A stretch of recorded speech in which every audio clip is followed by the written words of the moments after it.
Hello, everyone. Before I introduce you, our moderator, we have a few housekeeping notes.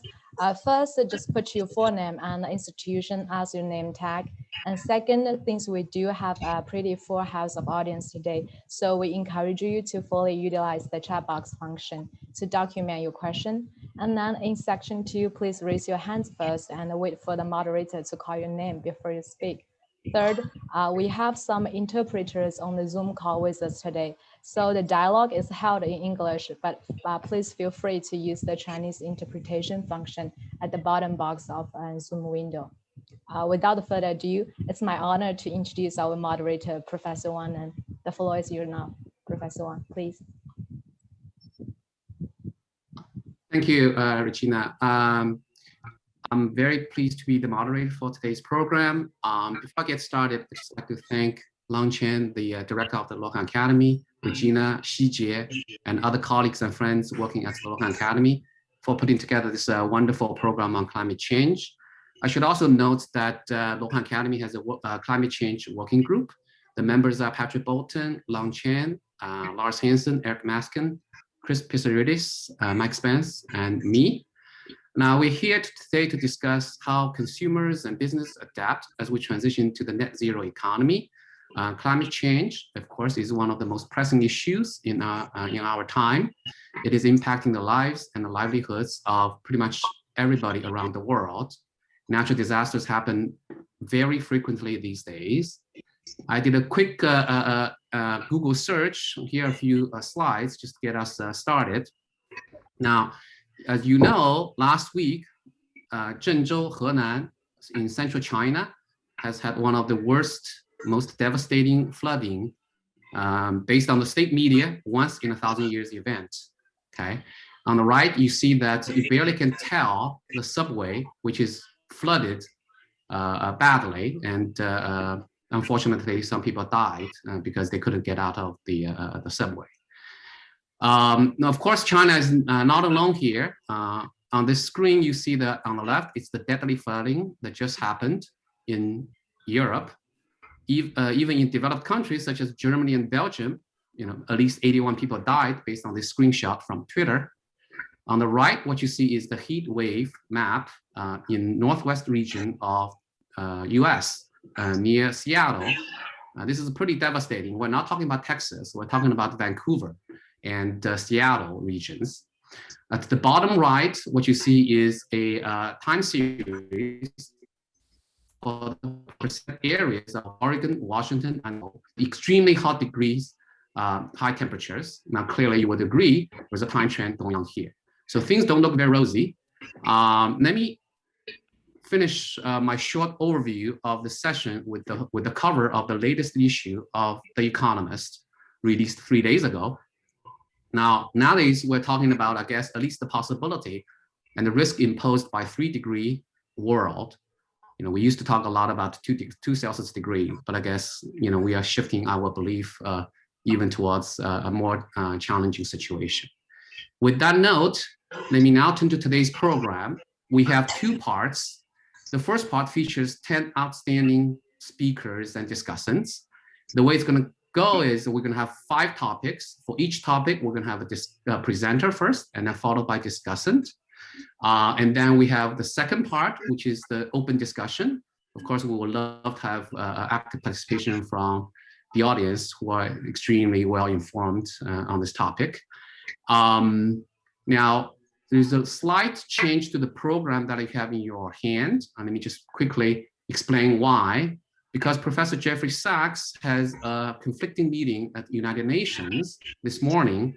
So the way we're going to do today's program is we're going to first run the 4 sets of topics first, and then we're going to switch to our discussions. And when Professor Jeff Sachs came back around 11:20, we're going to switch back to the 5th topic. He will present, followed by Professor Pissarides' discussion, and then we're going to have another open discussion. So that's the slight change of the plan. Without further ado, let me now get started. Our first topic is to what extent and how consumption will change as we move towards the net zero economy, and how digital technologies help us to curb emissions. The speaker is, let me try to get the name right, Nebojsa Nakicenovic, also known as Professor Naki. Professor Naki is a chief scientific advisor at European Commission. He's been a leading policy advisor for many, many years. And he was a tenured professor at the Vienna University of Technology. Professor Naki, please take it away. Thank you very much for the kind introduction. I would like to also thank the Academy and the organizers for the invitation to give this brief presentation at this meeting. I will first share my screen with you so that I can illustrate my presentation with some of the slides, and I hope you can all see it now. So basically, I think that one of the major challenges that we have, in addition to the tragic COVID pandemic, is the climate change crisis and the digitalization challenge. So I'm really happy that that's the topic of our meeting.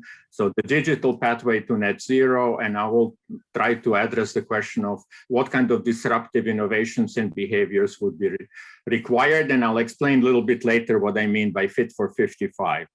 But before we think about the future, in which direction the human development could evolve, I think it's useful to look at the past. So the first slide I would like to share with you shows the Stockton-Darlington steam railway from 1826, almost 200 years ago. And I would argue that this marks the beginning of the Industrial Revolution, a huge change in businesses and the lifestyles through the convergence of steam, steel, railways, later on telegraphs, and many other technologies that powered the Industrial Revolution. And I would argue also that, at least in Europe, the beginning of the Industrial Revolution was caused by a crisis. There was a big wood scarcity, and going to the underground forest through the coal resolved that issue, and to a large extent replaced the human and animal muscle power. So that was a huge change, a huge revolution. And about 30, 40 years later, these technologies became really dominant. And I would argue that the next revolution was then the beginning of the petrochemicals, beginning of the automobile, electricity, and so on. And I think this picture that some of you might have seen really illustrates this very well. On the left, you have the Easter Parade in New York City in 1900. And if you can discern on the picture, it's only horses and carriages. And 13 years later, in 1913, on the right, it's only motor vehicles. In fact, the replacement of horses and carriages by automobiles took about 30 years in most of the countries around the world. And I would argue marks a really disruptive change that was then followed during the last 50 years or so with what some people call the Great Acceleration. So that's the third thing I would like to share with you. Since we are talking about the climate crisis, this picture illustrates the last 20,000 years of the global mean temperature, and the last 10,000 years, the period in the Earth development called the Holocene, I think also marks a beginning of relatively constant temperature. The Mother Earth was very kind to humanity. You can see that it did not vary very much, about plus or minus half a degree or so, and allowed the humanity to settle down and develop the agriculture. But beginning 1826, if you're going to choose a particular date, you see the hockey stick, the increase in the global mean temperature since the beginning of the Industrial Revolution, and now it's about 1 degree Celsius. So we are not very far from the Paris range that was agreed upon in 2015, if possible, to go down to 1.5 degrees Celsius. So there is not that much to go, and probably by 2040, in any case, we would be there. Now, there are many tipping elements in the Earth system and societies that are threatened already today. And I will not spend too much time. These are all very brief presentations, but let me just focus on these 5. West Antarctic ice sheet, Greenland, summer Arctic ice, alpine glaciers, and coral reefs. They're all threatened by already at the current temperature increase. So we are facing, this is why I think climate crisis is the appropriate term. And there are a number of scenarios, as you can see on the right, that look at this future temperature range, but the green ones indicate that it is indeed possible to stabilize at the Paris range, but we would need radical changes in the lifestyle and the businesses and entrepreneurship. So the next thing I would like to share with you are the 17 Sustainable Development Goals of the United Nations, also agreed upon in 2015 by all nations, and it's 169 targets. And I like this picture. It's a little bit unorderly. I think, at least in my mind, illustrating that this is a holistic agenda. These goals are not separate, but it's a very complex agenda. So in the world in 2050, and Jeff was one of the leaders who will join us later, we have reduced that to 6 major transformations on the way forward. Now I come to explain what I mean by Fit for 55. Europe, 1.5 years ago, Europe has approved the European Green Deal, and now on the 14th of July, a Fit for 55 package illustrated here, a reduction of emissions across Europe by 2030 by 55% toward net zero by the middle of the century. So this is a heroic agenda requiring huge changes in the business's lifestyles, as is our title, but in our society in general. Now, one of the important components of going there to net zero by mid-century, and many other countries, United States, have also committed to it, China by 2060 and so on. One of the ways is to the development of the new technologies, businesses, and lifestyles, and I think that goes together. This shows learning curves. On the vertical axis is a unit cost, let's say dollars per kilowatt, and on the horizontal scale are the global shipments of particular technologies. Now, without going into the details, the yellow curve highlighted here with the red line indicates the cost reductions of the photovoltaics, basically 2 orders of magnitude since the beginning. And the cost reductions about 20% per doubling of the global capacity, and many other technologies are in that range. Nuclear might be a big exception, where in France and US, the costs have been increasing. So one way of achieving these changes in lifestyles and entrepreneurship is through the diffusion of the new technology. So let me show you another example. This example shows on the vertical scale the learning rate or experience improvement in percentage per doubling of the capacity, and the capacity as a proxy for learning is shown on the horizontal scale. Now, without going into the details, the point is that many of these technologies plotted here that can be characterized as being granular, small scale, that can be replicated many times in an evolutionary sense. As you can see, many of them have the learning rates in the order of 20 to 30% per doubling of the capacity. There's some supply technologies that are also in that range, right? Photovoltaics, wind turbines, heat pumps, and so on. So there is a wide range of technologies that, at least historically, has achieved very high learning rates through the small scale and ability to replicate them many times. So I would argue that's also the way forward. And let me give you a historical example again. Mobile phones, what you see in the middle are a number of analog technologies and the amount of energy that they require, about 550 watts. Now, 30 years ago, Motorola introduced the first GSM phone, and today we have smartphones, and essentially everybody in the world has a smartphone, including, unfortunately, almost 1 billion people who do not have access to electricity. But note that it is 100 times more efficient than the devices it replaced. That means also 100 times less emissions with the same level of use. But not only that, also 25 times less embedded energy to produce a smartphone and the materials. So this illustrates that over the last 30 years, a huge improvement has occurred in these technologies and has improved also the service provided. So that's basically the argument that I'm trying to pose to you, that the convergence of digital technologies, just like the convergence of steam, coal, railways, telegraphs 200 years ago, that the convergence of new technologies illustrated here, a number of candidate technologies that are already being developed and diffusing, that could produce a next revolution, and that's why I call it the digital revolution. Now, we don't know exactly the nature of that revolution, but I would like to indicate to you, share with you, some ideas on the way forward of these technologies as they combine. Let me also say they need to combine with the current systems as well. That's clear. Now, here are some examples. These are just illustrative examples, not a comprehensive list.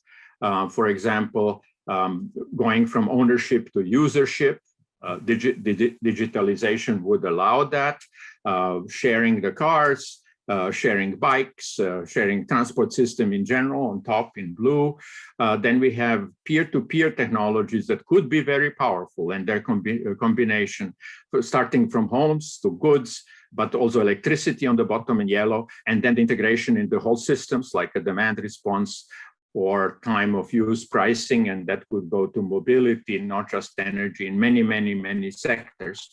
So some of these technologies would be associated with fundamentally new lifestyles, so and new business models. And I think this is the power, the potential power of digitalization. But let me also say, there are also challenges. I mean, think of privacy, think of autonomous weapons. I mean, that scares me the most. So social steering of these technologies is really important if they're going to bring the next quantum leap in the human development. But that has happened before. And I like this illustration because it shows in periods of about 50 years how radically some of our end-use technologies have changed, from railways, flying machines. In the middle is communication, then individual mobility, and below industrial processes. Now, radical change in periods of 50 years, but I think what is really important to observe is the vertical, that all of these technologies, lifestyles, entrepreneurial models combine into the systems. Now, of course, nobody of us knows what will be by 2050 when the world hopefully becomes climate neutral. But here are some candidates from my point of view: superconducting electricity, hydrogen, maglevs, magnetic levitation trains, electric hydrogen aircraft. This could be all starting to develop in those days. Without going into the details, what really puzzles me is how that's going to combine into the new business models and behaviors. So let me then come slowly to the conclusion. In the world in 2050, and you can download our reports above from the website you see, twi2050.com. We have conceived of this transformation as a S-form curve because legitimacy of business as usual is clearly eroding. There are many actors of change, and many countries are now pursuing this transformation and to follow the vision of sustainable future. I would argue that 2030 agenda is the first move in that direction, and eventually by middle of the century, if the world hopefully becomes carbon neutral, we would be well underway to this transformation, and hopefully also not leaving anybody behind. This is really important in my view. And digitalization and new behaviors would play a very important role. So I dare to also argue that this might lead to new values and norms, new morality, and perhaps even ethics. So fundamental changes in the human society. And for that, we need social steering on the way forward. So this was our vision of how this might occur. And it would constitute a true revolution with digitalization playing a very important role. So I would like to come to a conclusion to show you, I mean, this is all hypothetical, but 3 possible diffusion waves or spread of the digital technologies. For achieving net zero, we will need digitalization for sustainability in many areas. Afterwards, sustainable digital societies might be emerging. And who knows, in the long run, just like as a consequence of the Industrial Revolution, we might be also improving and bettering ourselves. So for the lack of better word, I use the notion of homo digitalis. So basically, this is the short story I wanted to share with you. Please look at some of our reports or send me an email if there are questions. The penultimate report was on digitalization and the last one on innovations for sustainability. So I would like to close here my brief presentation. I'll stop sharing the screen. Thank you very much. Thank you, Professor Naki. Our discussant is Chen, Director of Luohan Academy. Long has rich experiences in both industry and academia. Before joining Ant Financial and now heading the Luohan Academy, he was a tenured professor at University of Washington, St. Louis. and later professor at the CKGSB, a leading business school in China. Long, please take it away.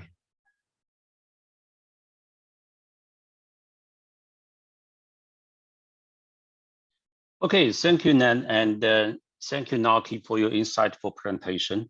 And I believe my discussion follows naturally.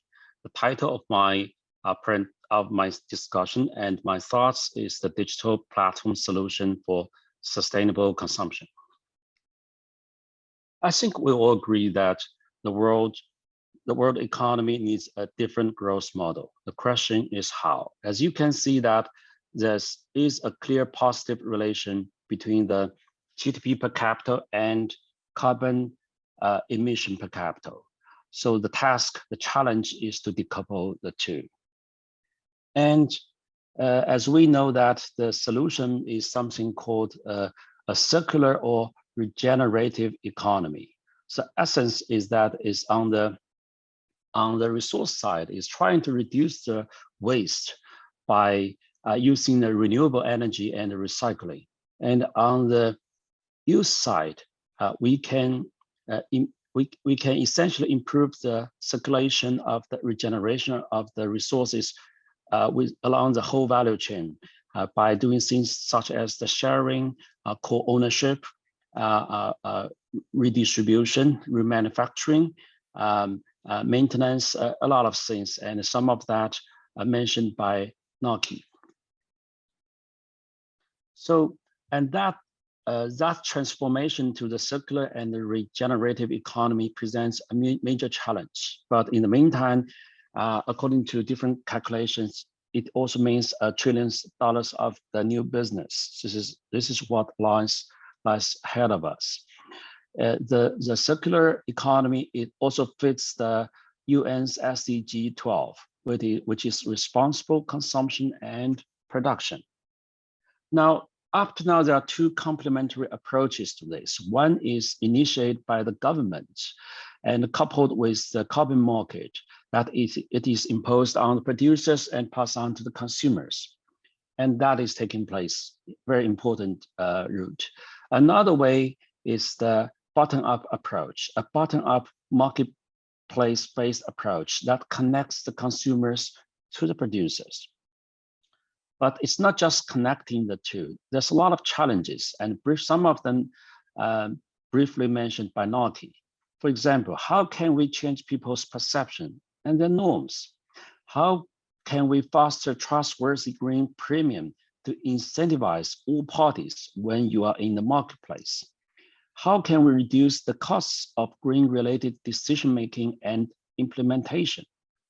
So that takes both, unlike the government policies, that in a marketplace, that requires both technology and smart business designs.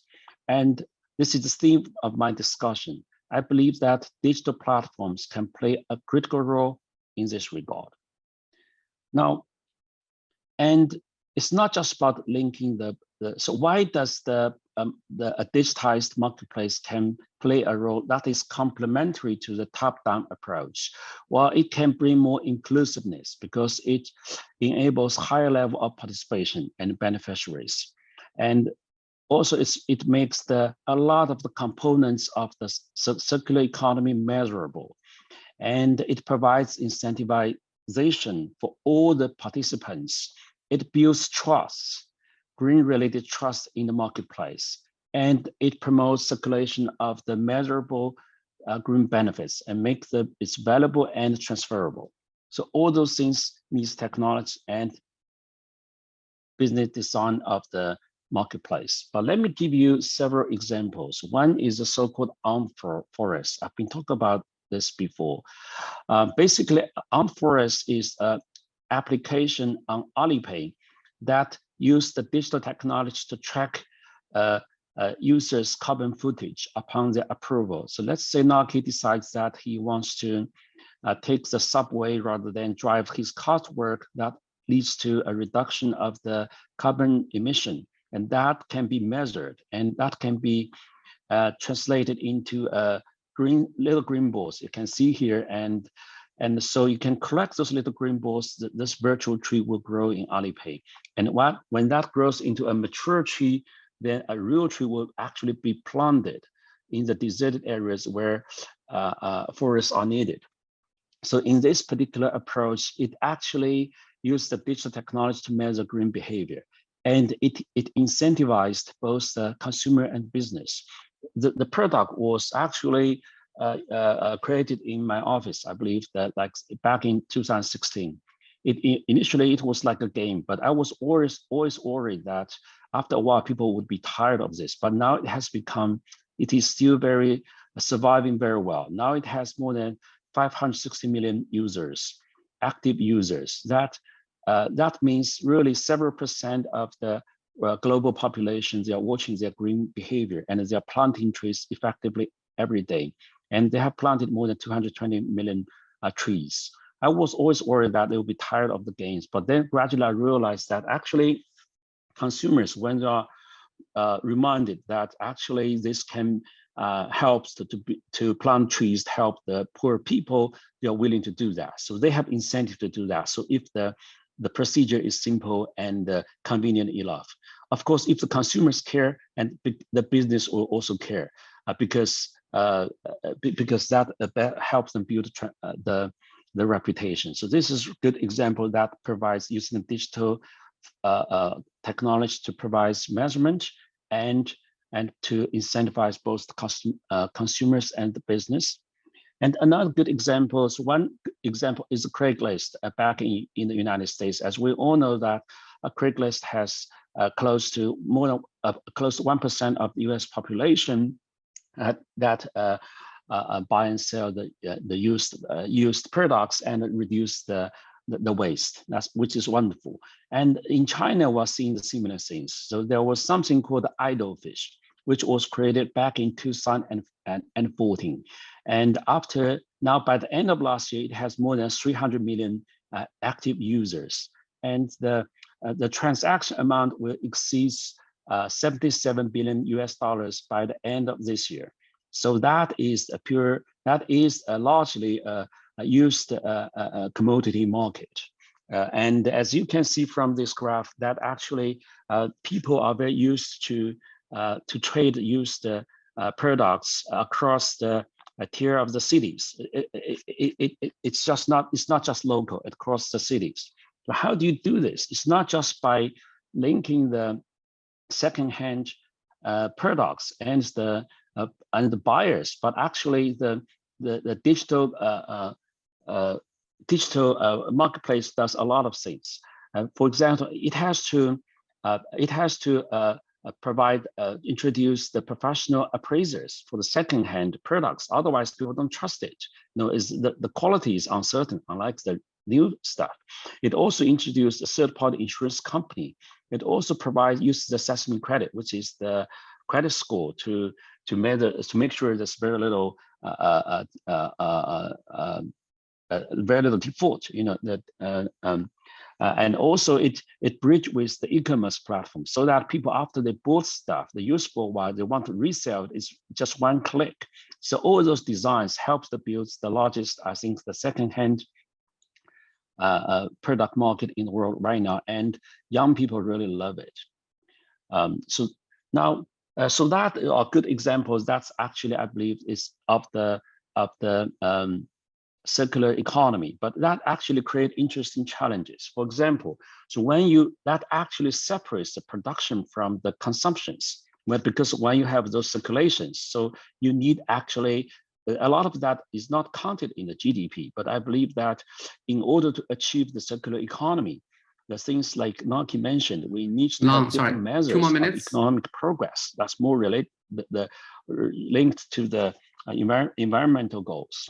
Now, and other examples in the circular economy using digital technology, including an example of China, a digital logistic company, a platform. It used the sustainable logistic and the packaging powers, and it essentially used it's very much like Amazon. It used the smart shipping routines and the storage locations to improve the efficiency of the logistic it used Long, the original one more minute. packages wrap to largely reduce the waste. For example, right now it has more than 130,000 posts that can collect the packages back. And on the Double 11, the November 11th festival back in 2020, there are 100 million boxes recycled in 2 weeks, powered by China. And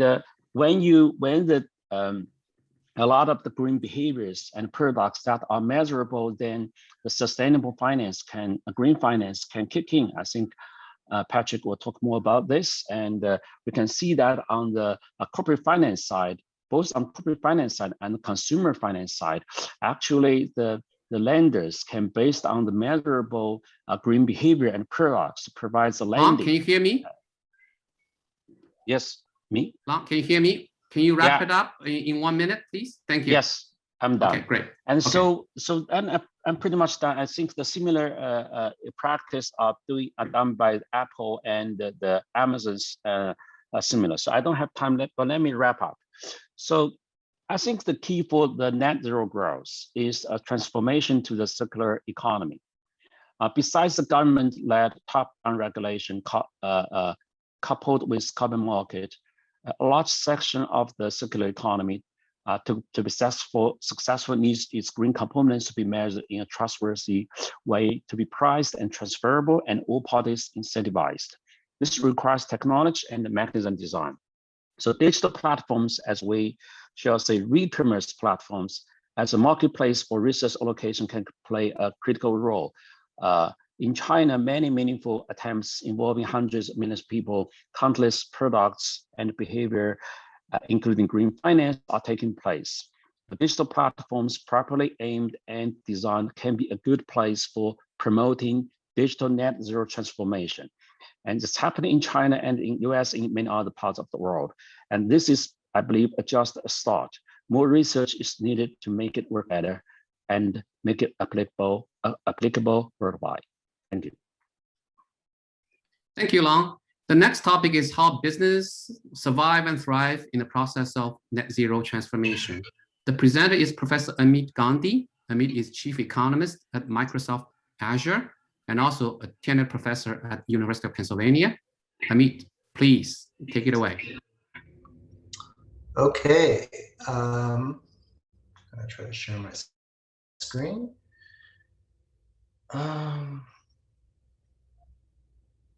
Here we go. Full screen it. Let me know. Oh, sorry, having a digital hiccup here.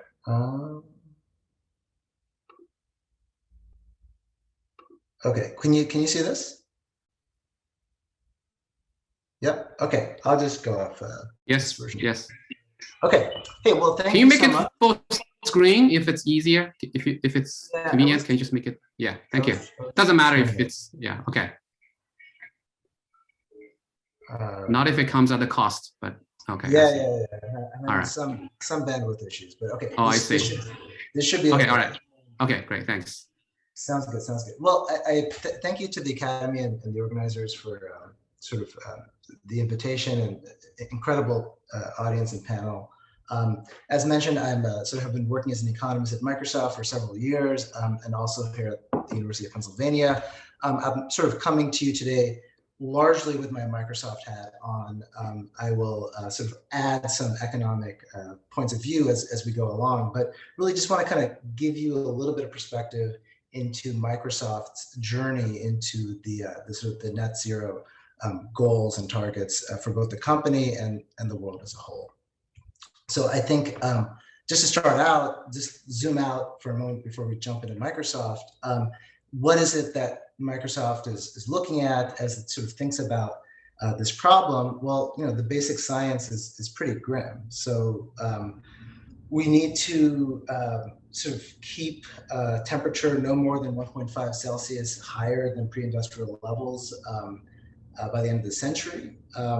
The Earth has already warmed 1.2 degrees Celsius relative to that goal. So there's not a lot of margin left there. And if we just look at what science says, and this is where sort of the net zero initiative arises, is that we need to stop adding more carbon to the atmosphere by 2050, by the middle of the century.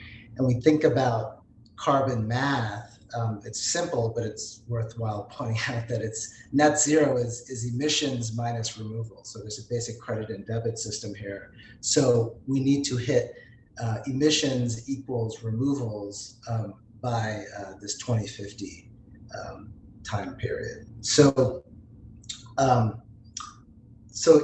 that's kind of the global macro scenario. Now, where are we today? So, I think it's worthwhile pointing out that the world, even the developing world, is still industrializing. So we're in the midst of what is sometimes known as the fourth industrial revolution. This is the coming together of our digital and physical spheres. It's powered by devices, Internet of Things, machine learning, artificial intelligence. They're all coming together in new and novel ways to solve new problems and build new applications. And when you think about the industrial process that sits behind this fourth industrial revolution, it's sort of depicted here in this picture on the left. And what is that? That is a data center. Okay? A data center is modern day industrial complex, sort of the factories of the future.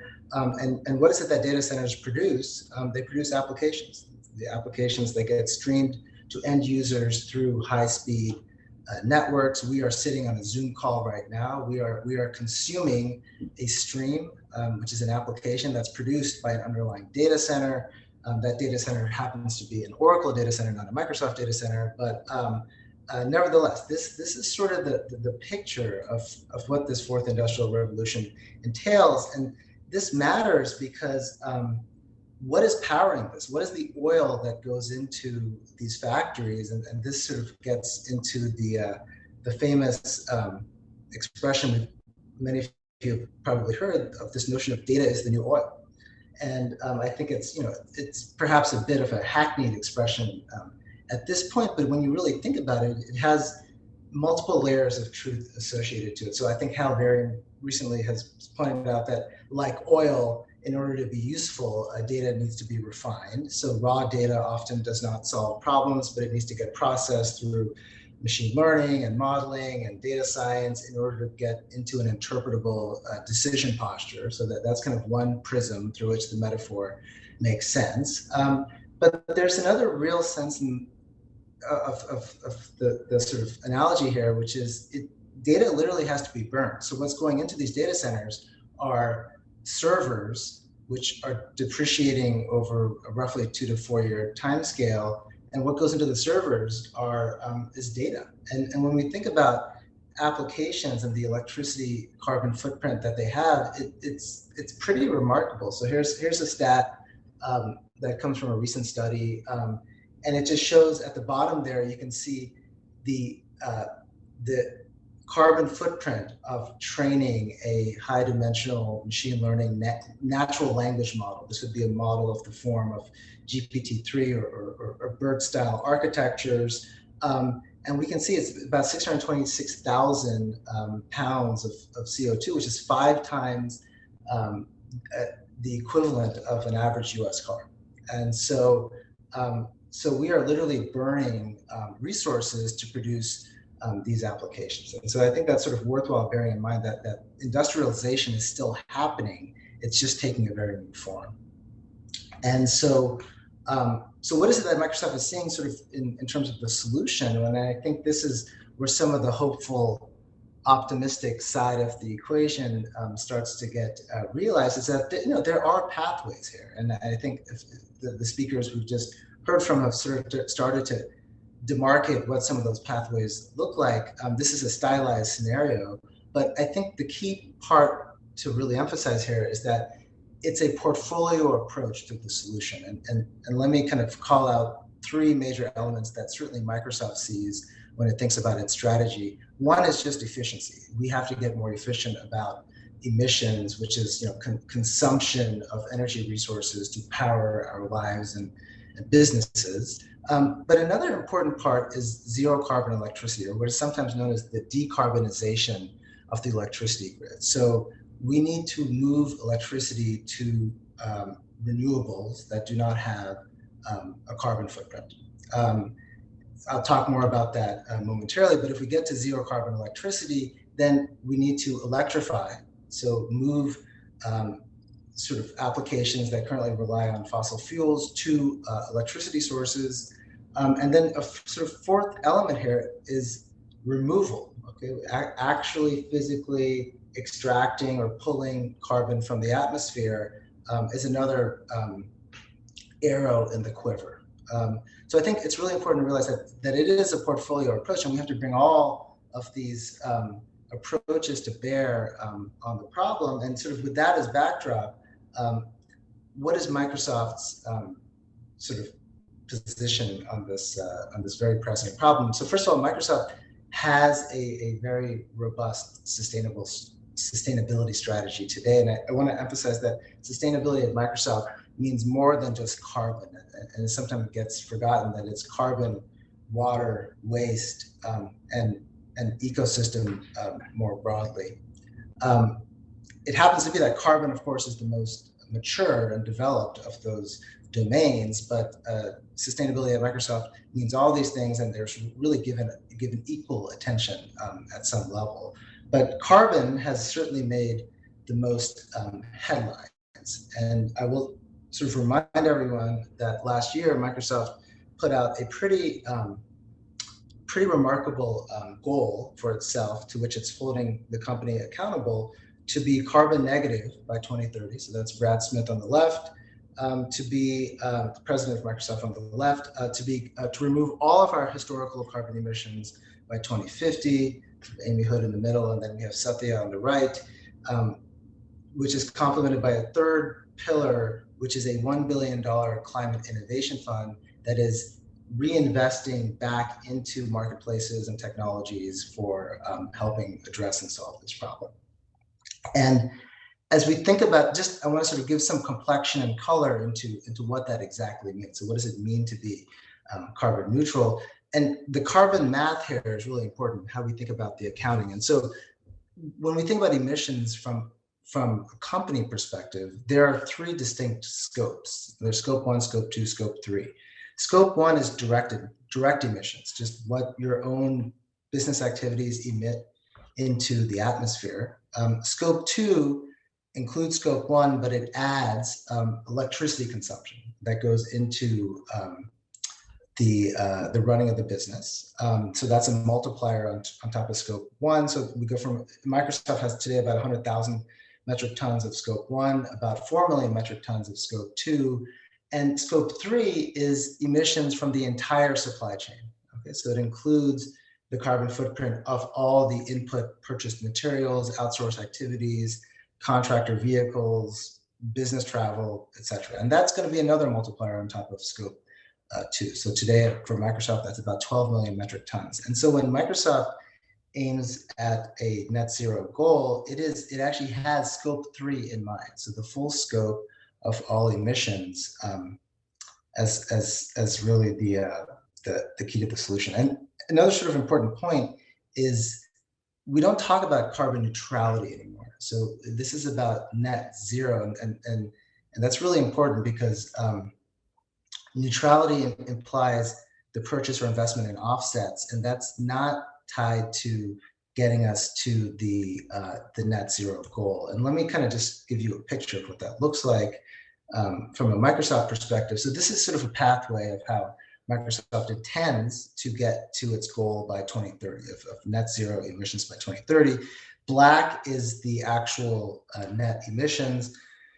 The scope 3 output emissions are the blue bars. Okay, so we can see them peaking, and now they're starting to get they're starting to go down. I'll kind of explain a little bit more as to how they go down.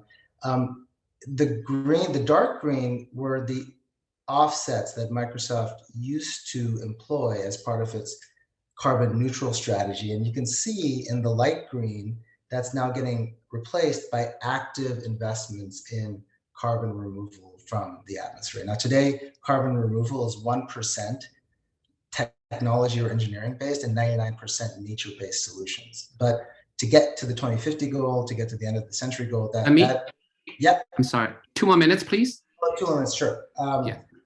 Let me mention, let me just sort of pause by just end by saying kind of, now that we sort of understand the strategy, let me just mention one thing really fast here, which is the renewables are a key source of how emissions are going down. So we are now pretty much almost indexed to about 60% renewables. Today, we're looking at about 100% renewables for our electricity consumption in 2025. So let me close by saying, why is Microsoft doing this? And if you were to ask Satya, if you got him on a phone, he'll tell you something along these lines. At a time when many are calling attention to the role technology plays in society, our mission remains constant.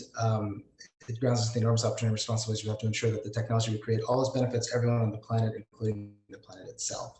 And so this is an example of a mission-based approach to the problem, and you will see many companies embody this mission-based approach to the problem, which is sometimes called stakeholder capitalism, which is to say, the modern enterprise does not think about shareholders as the only stakeholder. It is shareholders, customers, suppliers and partners, employees, and you can see Satya here saying that the stakeholder is the planet itself.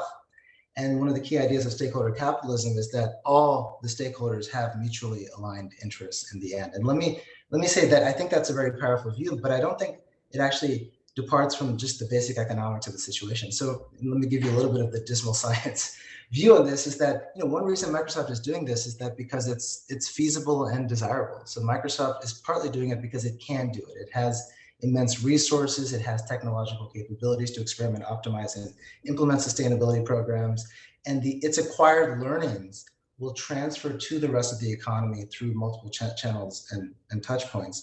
But the other reason, the desirability part of the equation, and I'll just kind of conclude when I run through these points, is that sustainability at the end of the day is a long run differentiator. And if we think about going to a supermarket and scanning your cereal box, today we might look at nutrition, we might look at the picture of the cereal box. In the future, we're going to be able to see the entire supply chain history of how that cereal box was produced. And the key idea here is that sustainability is a source of product differentiation at the end of the day. And that is going to drive, the theory is that is going to drive spending behavior as spending power moves to millennials and Generation Z.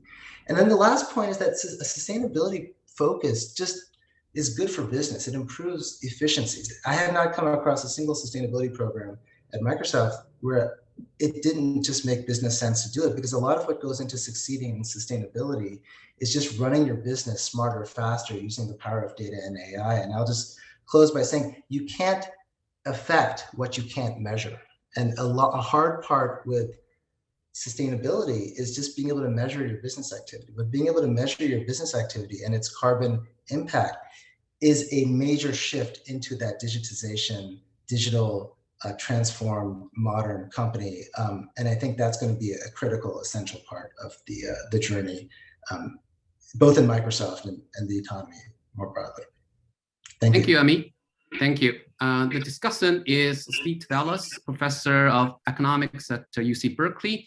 Steve is also a member of the Academic Committee of Luohan Academy. He worked at eBay and Amazon as Chief Economist and VP. Steve, it's your turn. Could you hear me okay? Very well. Okay, thank you very much. I don't see your screen yet. Yeah, thank you very much, Neng. Thank you very much, Amit. Good to see you after a while and learn about Microsoft's efforts. And, I was asked to comment on this. Well, full disclosure, I'm not an energy economist. The good news is nobody on this call seems to be, or almost no one seems to be. So I guess we're all trying to figure out what's going on here. And when I thought about the presentation and what Amit described, I kind of think, big tech and net zero, like, wow, how is this going to imply anything about the world? And, surprise, surprise, I did a quick search, and only less than 4 months ago, there was this article from Bloomberg Green, April 7th, 2021, where it states that of the 10 largest US companies by market value, only 4 have announced plans to reduce their emissions by net zero by 2050. As it turns out, they all happen to be technology companies: Apple, Microsoft, Amazon, and Facebook.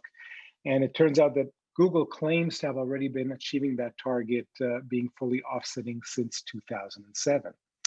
So that, of course, is interesting that we have this move. And the questions that come to mind are, well, what kind of impact is this going to have, since this really is a very global issue with the familiar commons problems, right? So the Prism's dilemma, tragedy of the commons, many names to the same phenomenon, where we're all suffering from global warming. Neng gave a great overview of just some recent anecdotes.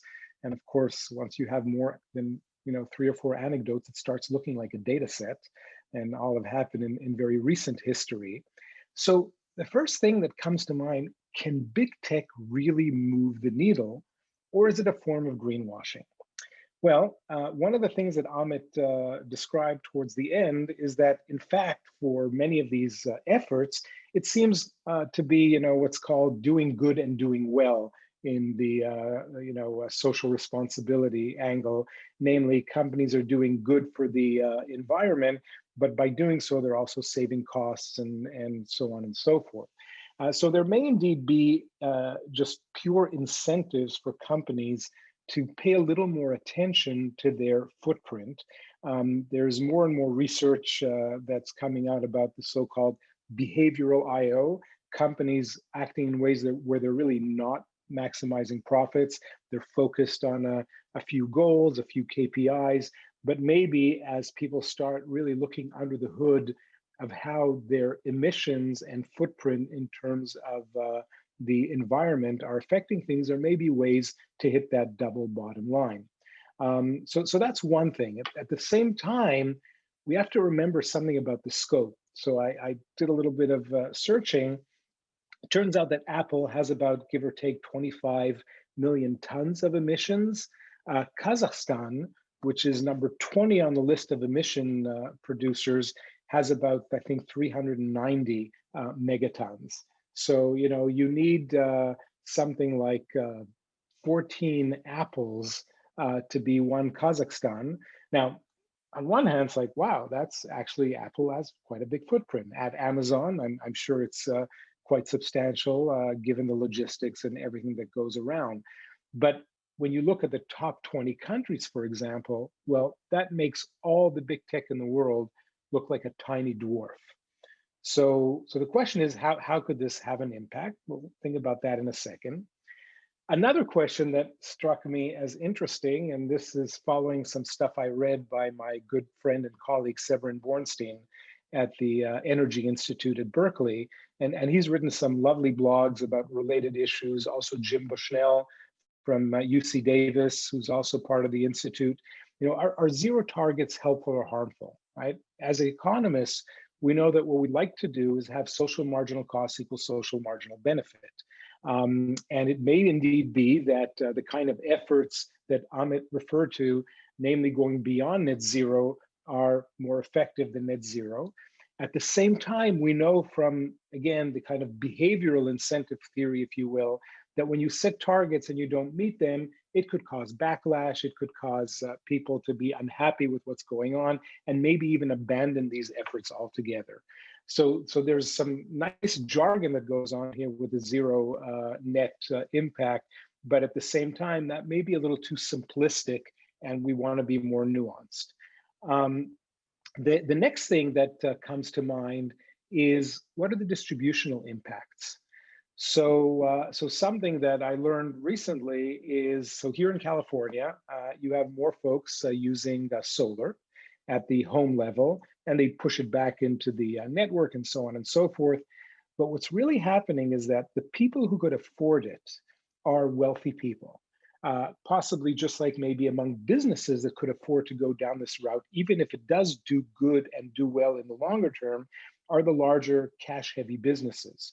Now, what does that mean? It means they reduce the marginal use of the network, but the network has a tremendous amount of fixed costs that need to be covered. And this is why these industries are typically, natural monopolies and are regulated. So what happens as the wealthier, and maybe tech, starts moving off the grid, so to speak, imposing the costs of the grid on whoever's left, which typically seems to be poorer people. So there's an interesting regressive tax aspect of the wealthier moving on to net zero. And to conclude, and I want to leave more room for discussion, I kind of thought, well, what might be a channel that big tech could really have an influence on moving the needle, given that they are a drop in the bucket? And big tech is in the news a lot. Big tech receives headlines, just as you saw from this Bloomberg article. Maybe big tech can influence public opinions. And if public opinions move enough, that will loop into politics and policy change. So that's where I want to feel optimistic that the kind of efforts that Amit described, that Microsoft, and as we see here from the Bloomberg article, other companies are doing, may have a much bigger impact than their footprint by themselves.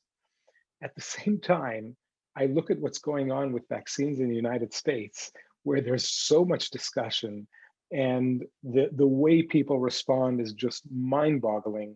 So I'm not sure public opinion is the channel that could indeed move the needle. I still want to be hopeful that it can. And I will end here. Thank you, Steve.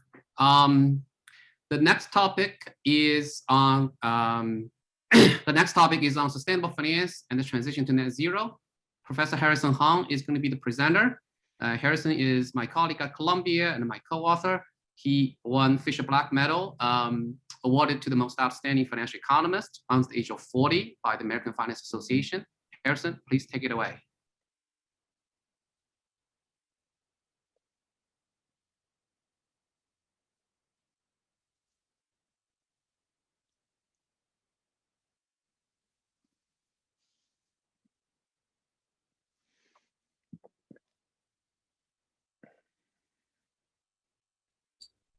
Muted, Harrison. Yeah, I can see your screen, Harrison. But I don't hear you.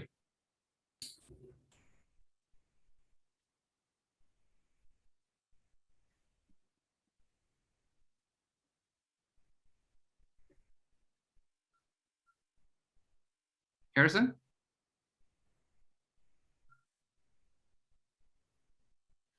I got to unmute. Sorry about that. Okay, go ahead. Yeah, can you make it full screen? Yeah, thank you. With that. Okay, so let me start with sort of the observation that you know, the world has been trying to pass some form of a carbon tax for close to 50 years.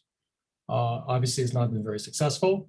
So now, sort of in the last 5 years, you're seeing this immense pressure on the financial sector and regulators to do something, to basically keep global warming, as Amit kind of pointed out, somewhere to be between 1.5 to 2 degrees Celsius. And there's not a lot of room left. And sort of one of the widely discussed solutions in the financial industry are these sustainable investment mandates, where the idea is that you know, wealth of households or wealth of institutions, institutional asset managers can only be invested in companies that meet net zero emissions targets by some date, 2030, 2050. And the amounts of money are quite sizable. And I think that the pledges are quite sincere. So for instance, one such initiative, this Net Zero Asset Managers Initiative, exactly outlines these mandates. It's got about 87 massive signatories, accounting for $37 trillion in assets under management.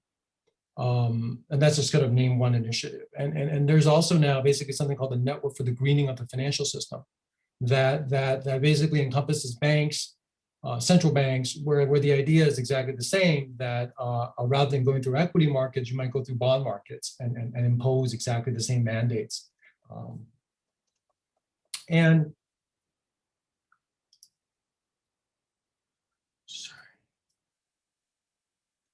And so the way that this works in practice is that you know, your firm, to qualify to be held by these pools of money, you need to contribute to sort of what we'll call decarbonization capital stock, right? And as opposed to sort of typically making investments in productive capital stock K. So in practice, what this means is some flow mitigation spending that firms have to engage in a portfolio of decarbonization measures, like whether it's like planting of trees or regenerating forests, it could be some carbon sequestration, it could be bioenergy carbon capture, it could be air capture. And I think the important thing to note is that, so IPCC in their last sort of release said that almost all the kind of pathways now that one can envision in terms of meeting these targets involve basically accumulating a fairly significant amount of decarbonization capital between now and the next 10 to 20 years. And sort of the idea of these mandates is that it's going to send price signals for firms to decarbonize, right? The problem is there's not a carbon tax that's sending the signal.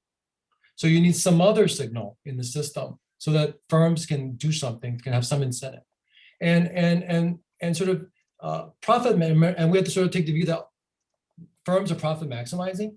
So they have to be sort of indifferent between being sustainable or not, right?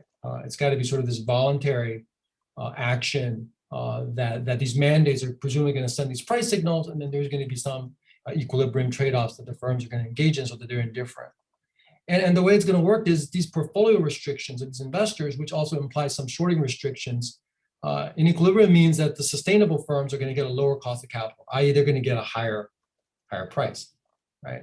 And that's going to basically offset and pay for their contributions to decarbonization. In other words, sustainable finance is a form of a capital tax that is kind of premised on being sustainable or not, okay?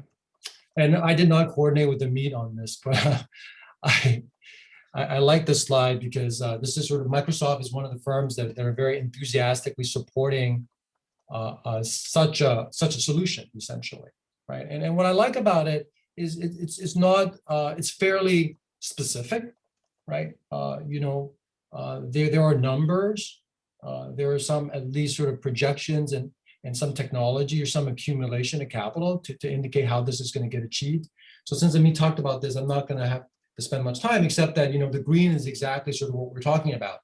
And sort of to Amit's earlier thing about, why Microsoft is doing this, one of the reasons I think is exactly the sustainable finance mandates, that there's a huge incentive for firms, exactly because if in fact these mandates of trillions of dollars are going to be enforced, that's going to move the needle a little bit. But it does raise a lot of difficult questions, right? So how effective will these mandates be compared to sort of what we might think as the planner's first best? How much sustainable finance do you need? How many years do you need for this sort of transition and this accumulation of decarbonization capital stock? What happens in the interim to economic growth when you're building up all of these forests? What are the consequences for firms' cost of capital? And who ultimately is paying for all of this stuff, basically?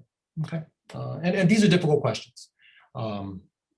So what I'll talk about is to give some preliminary answers using kind of a growth model that's going to feature what we'll call kind of decarbonization, which is non-productive capital stock versus like a productive capital stock, what we typically work with.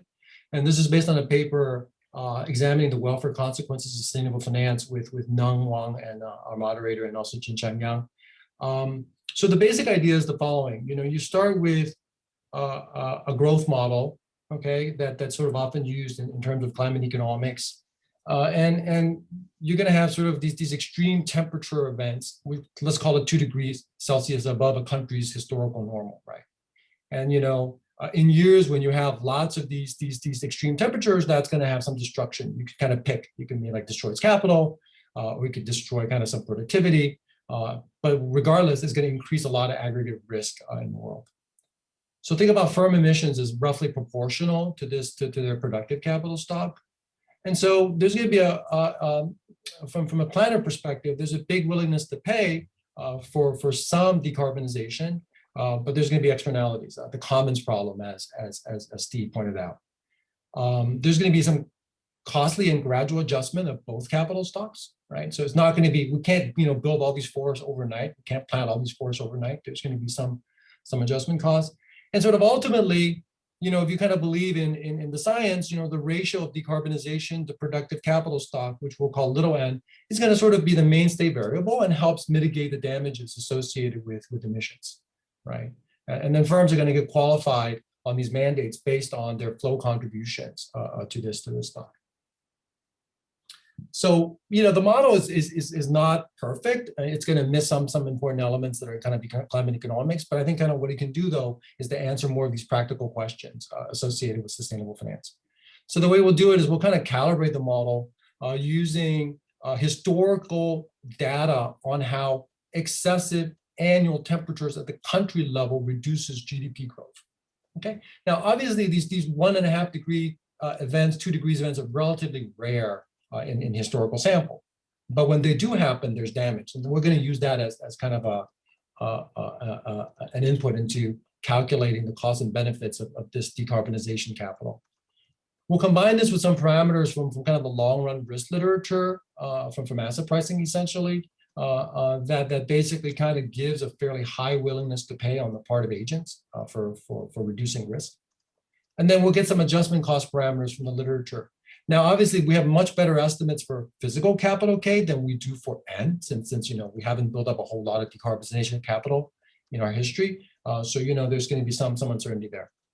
And then we'll pin down the costliness of accumulating this decarbonization by assuming that in the past, optimal mitigation was kind of negligible because things were not that bad, basically. And then we'll ask, well, now as the world gets kind of worse and worse, right? And I think this is the moment that we're in. There's obviously increased incentives to begin this accumulation. And so we can kind of then ask a bunch of standard, try to answer some of the difficult questions I alluded to. Harrison, 2 more minutes. Yeah, that's perfect. Thanks. So I think that's the setup. So I mean, there's kind of a mixed bag. I think there's good news for mandates in the sense that, in our calculations, in the steady state, you need like 6.25% of this N star. So think about like $600 trillion of physical capital. That means you need about $34.5 trillion of this decarbonization capital stock. That's quite a lot of money because each year that means the world has to spend something like $3.86 trillion annually, right, on this, right? And that's a big price tag, okay, to kind of Steve's point. There's mixed news for growth. I mean, the European Commission, I think, has these projections saying how the transition to net zero is going to be super rosy because, I think there's an assumption that you can do all of this with just renewables, right? But I think kind of if you take the decarbonization capital stock view that the IPCC has, this is not very productive capital. So there's going to be basically some economic trade-offs in the short run. Although, of course, the benefits in the long run could be quite substantial. And then for institutional investors, it's pretty costly too. There's a lot of rosy projections from BlackRock and others on sort of all of these benefits without articulating what the numbers are. So, our model gives you some numbers. We generously think we can get 20% of global wealth to be indexed to sustainable firms to send these market signals. The representative investor has to give up basically about 3.25% of expected returns on this 20% of wealth, right? And this qualifying standards, are going to tend to rise over time because basically right now, of course, nobody's doing anything, so you don't have to compensate anybody. So calling yourself sustainable is pretty cheap because nobody's doing anything. But, if we're serious to get to like $34 trillion worth of capital stock, people have to start spending some money, right? And then that has to get paid somewhere in the system. So, the investor, the representative investor has got to basically give up 3.25% of yield to fund this. And so, of course, there's a lot of caveats that I think Lars is going to talk about. There's a lot of parameters that we have to kind of deal with, et cetera. But these are sort of very preliminary and give you the gist, at least, of, I think, some preliminary answers to these difficult questions. Thanks. Thank you, Harrison. The discussant is Professor Peter Hansen from University of Chicago. Lars is the distinguished David Rockefeller Professor of Economics and Statistics at Chicago. He's a Nobel laureate and also a member of the academic committee of Luohan Academy. Lars, please take it away. Thank you.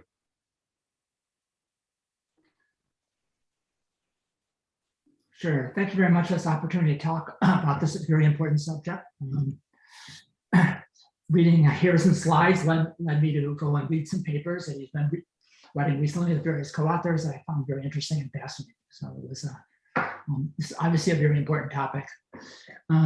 to address climate change, we think of this as an externality. Therefore, we have to think about that from an economist perspective, how do we restructure incentives? As Harrison talked about, things like carbon taxation has been somewhat frustrating in terms of its ability to be implemented. Cap and trade policies have been certainly slow to materialize. My own work has been connected to things like uncertainty contributions to hypothetical social cost of carbon, which can be substantial, but I agree that that's been a policy that's been very slow to be adopted. There's been much recent discussion about central bank policies, about what central banks can do.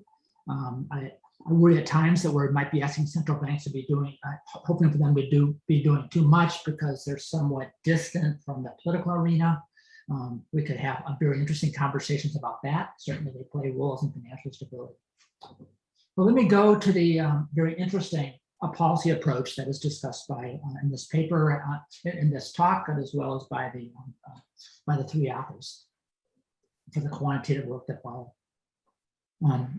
So let me say at the outset that I really appreciate the fact that the authors are writing down this kind of fully specified dynamic model. It's stochastic. It's got some nice innovative aspects to it. It builds extensively on some earlier work of Wang's with multiple capital stocks, and that work was done with Janice Heberle. She said it builds on some stuff that Neng's done with pinned icon uncertainty, but this paper really pushes it into a very important policy challenge, and I appreciate that aspect of it. It's an intertemporal technology here that underlies their calculations. It's a productive that evolves stochastically. There's this external decarbonized capital that also evolves stochastically and with a drawdown to emissions. We're going to take output, we're going to split it between consumption, investment, productive capital, and investment in decarbonized capital. There's going to be a jump process that then governs the stochastic degradation of the capital stock. So the basic resource allocation problem is what fraction of output should be allocated to mitigation investment and how should this be achieved? So this is not about what firms do to look after their own long-term interests, as we heard you discuss in the context of Microsoft. This is about this externality out there, the part that firms do not internalize. And then how do we get resources into that? How should we proceed? And so that there could be a fictitious planner that figures out how to do this, taking into account the externality, and then we design policies, and the authors consider such a policy in their analysis. So this type of modeling, at the end of the day, this is a quantitative calculation, and a very important one, potentially important one. If we're going to engage in kind of quantitative policy analysis, how do we proceed? Now, to proceed, to go forward, modeling this area, you either turn things into an enormous black box, which is, or you have to make a bunch of modeling simplifications. This is true in my own work, and it's true in this paper here. I think it's important we really understand those simplifications, though, and what role they play. So here, there's no explicit climate dynamics. There's no temperature anomaly, carbon in the atmosphere, not state variables. We're somewhat distant for talking about things like 1.5 or 2 degrees Celsius targets or thresholds. This makes it difficult to relate to climate science evidence, which I'll talk about in just a minute. And it makes it difficult to talk about temperature anomalies, thresholds. Maybe those are overplayed. It could be that could be easily argued as well. Now the damage, there's disaster damage probabilities that are specified here that are going to depend on these two different types of carbon capital stocks. There's this unproductive decarbonized capital, unproductive to the firm, productive socially, and there's this productive capital. And these disasters will depend on the ratios of these. And then there's going to be an environmental externality that triggers damages in the capital stock that's related to the ratio. Now, the model takes things like emissions as some exogenously specified entity. In the paper, it's homogeneous of degree 1 in the two capital stocks. This means that the externalities, though, the damages are homogeneous at degree 0 and not degree 1. So this means you shift the overall scale of the economy. That's not affecting the sectionality here. And to me, that's a rather big tension, because there's a lot of climate evidence. It's all about how we go from emissions to temperature change to potential economic damages. And so this is where I think there's a bit of a modeling tension in this paper, one that at least I struggle with in terms of using for this particular problem. So let me go forward a little bit and talk a little bit about the type of evidence that one might want to think about integrating. This is some work we've tried to integrate in our own work on uncertainty. Carbon models and temperature models and carbon cycle models are highly complex. You couldn't possibly put them inside the economic dynamic model and proceed. You have to use simplifications. Climate scientists themselves have devised some very interesting ways to do model comparisons across these different modeling groups. They do things like they run through scenarios. They also do pulse experiments. So what I'm showing here are the outcome of pulse experiments. What you do is you put an emissions pulse in the atmosphere, and then you look across, in this case, I think it's 144 different model combinations of temperature models. And these are the responses that come out of it. There's appropriate adjustment of units here, which I'm making in order to don't 5 years. But there's a common pattern on these models that if you emit carbon in the atmosphere, you get a peak effect in about a decade, and then it flattens out. Now, and what I'm showing you here is the mean effect across these 144 model combinations, plus the 75th and 25th percentile, and then there's the upper and lower envelopes. This is the type of uncertainty that comes out of the model, out of the climate type of models that would seem to want to integrate into thinking about economic and environmental damages. Notice these depend on temperature, I notice that these depend on emissions, and emissions here, recall, were homogeneous at degree 1, not 0. So here's this hypothetical damage function. Suppose that we've got damages that start getting triggered after 2 degrees. And then there may be some range over different damage responses, all the way from some economists argue for very modest responses, some argue for much steeper ones. As we proceeded over the last several years, the base rate of the threshold would be 2, would be 1.5. So it's uncertainty about where that threshold is going to be triggered, and then the curvature that follows. This is just an example of the type of damage function uncertainty which one could encounter. Here we deal with this problem, probabilistically. But these type of inputs are not really possible to map directly into the framework of the current model, in part because of the modeling assumptions, and so I worry a little bit that in terms of translating the results. Now the paper features in a very interesting way this decarbonization capital. And carbon capture, and I think these are very important things to be thinking about. I wasn't quite sure how to interpret the quantitative magnitude inside the model, or kind of what this kind of carbon neutrality or net zero type goals might connect to it. Now the model itself has a planner's problem, so maybe we shouldn't care about this. As long as we get that planner's problem correct, we ought to we could compare it to what the optimal to what comes out of that planner's problem. Which I gather is the spirit of this analysis. This thing features mitigation mandates, which is certainly lots of interest in. I sometimes wonder, though, how do we make these enforcements meaningful? We can kind of announce these mandates, but who's going to enforce them? How do we know that we're going to be making productive investments in decarbonization? Are these going to be mitigation resources that just get handed over to some type of policymaker, or are these to be done by the firms themselves? And if they're to be done by the firms themselves, how do we know they're really accomplishing what we want them to do without some really serious monitoring? So I'm a little bit concerned about that part of it, about this policy. Lars, yeah, so 1 to 2 minutes, please. Yes. Thank you, sorry.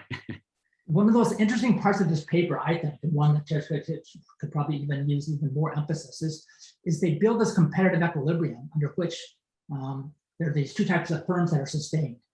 Inside this model, investors do not have a direct utility increase for sustainable portfolios. The other papers put it in there exogenously, and it seems somewhat mechanical. In this paper, investors care about, consumers and investors care about their own future consumption. Firms have to actually sacrifice output by agreeing to be sustainable. This isn't about their long-term benefit, they're actually sacrificing output. Now, this leads to heterogeneous exposures that sustain these expected return differentials. Open the question is, how would this apply in an extreme form of a deterministic model where rates of return would have to be the same? I think this is a very interesting part of the analysis, how this type of comparative equilibrium gets sustained, ones under which this policy then can have some potency. So, I mean, my advice to the authors is I think this is actually the most interesting part of their paper, more than some of the complete sets of quantifications. So in concluding remarks, I like the models, these two capital models. They're very important for policy analysis. I think the capitals, what I'd be thinking about though, include things like green capital, green technologies.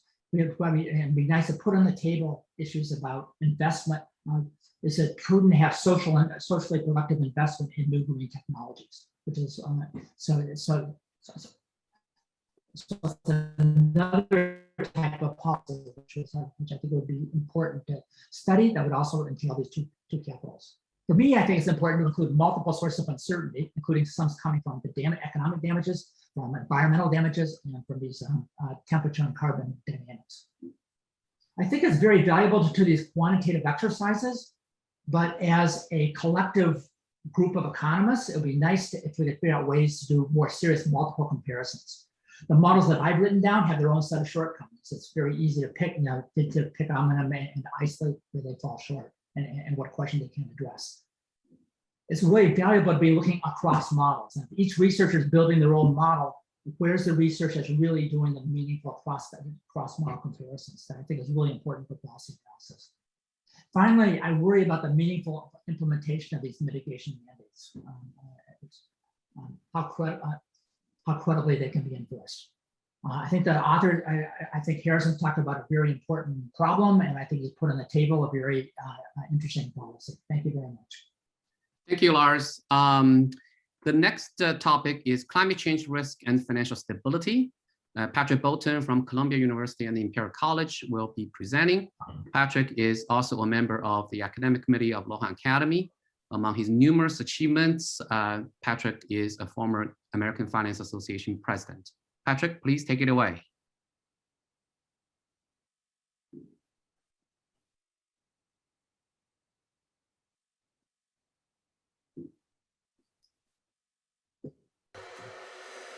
Thank you, Neng. So I have to switch to speaking mode from listening mode. This was a very interesting set of presentations so far.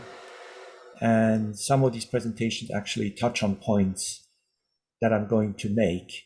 And if that's the case, I will just skip over them quickly. So financial stability and climate change, how did we get here? That's what I want to touch on, and what are the implications? The specific angle I will start with is how central banks got into this picture, because that's not completely obvious. So that's what Harrison referred to earlier. Central banks are now very actively researching this topic and introducing policies, and we want to understand how did we get here. And so my understanding, how this all makes sense is that in a way we have to go back to the great financial crisis or the global financial crisis and see how central bank mandates changed after the crisis. And essentially, the change was that there's a new focus on financial stability, on the financial stability component of central banks that had been forgotten, and that now became central again.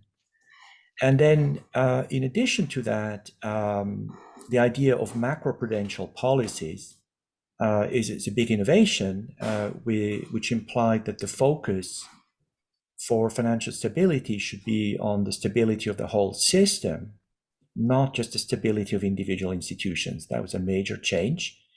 And along with that, a policy that has become now mainstream, which is the periodic stress tests of the stability of the system under particular adverse scenarios.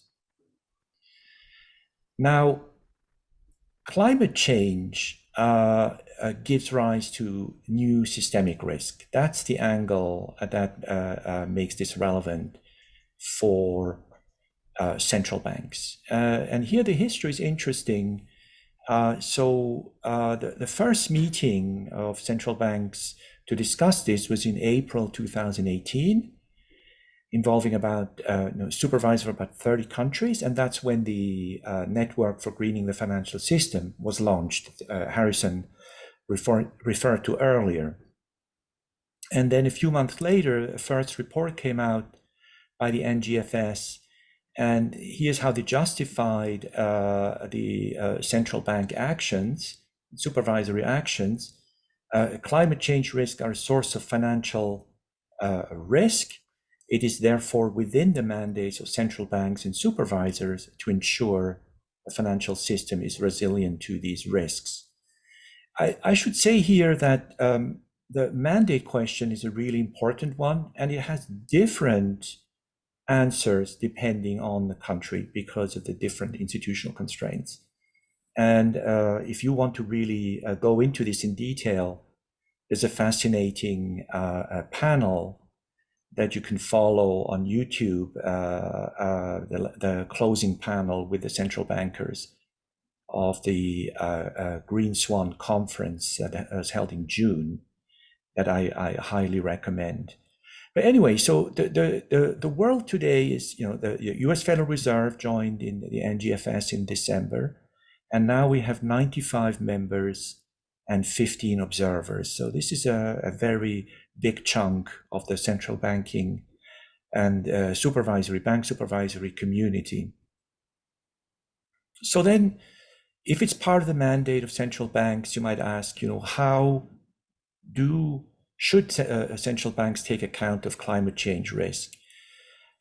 So here, just want to give you a few bullet points that are developed at greater length in a paper I wrote with my co-authors here that are listed here, titled "The Green Swan: Central Banking and Financial Stability in the Climate Change Age."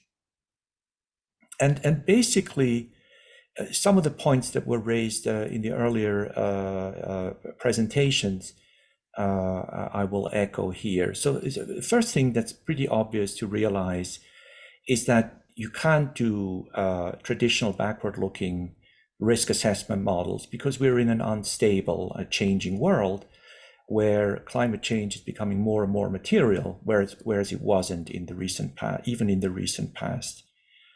And the other major point to take into account here is that climate change is already happening. It's certain to happen, and this is a very predictable trend. If anything, we underestimated the speed at which it's happening.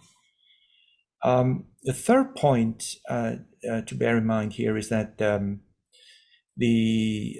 some of the economic writings on climate change around integrated assessment models, while helpful, and that's the earlier discussion we heard, they remain sketchy, as we've heard earlier, and they lack granularity. I think that's important to bear in mind. In particular, they don't always integrate financial markets, financial constraints, transition risk, chain reactions, social, political, geopolitical risk. So there's a lot of things that still need to be considered and integrated into these analyses. So what can central banks do, given that the toolkit seems, for now, at least severely constrained and highly limited? I think here what's interesting is how central banks are starting to take that on board. And the key words here are scenario-based, forward-looking analysis. And in some ways, you could think of the model that we just heard that Harrison presented as such an analysis, a scenario-based, forward-looking analysis. I think it's important way of somewhat different interpretation, that once you accept it's a scenario, you're less constrained in some ways, and you're looking for slightly different things in your quantitative analysis.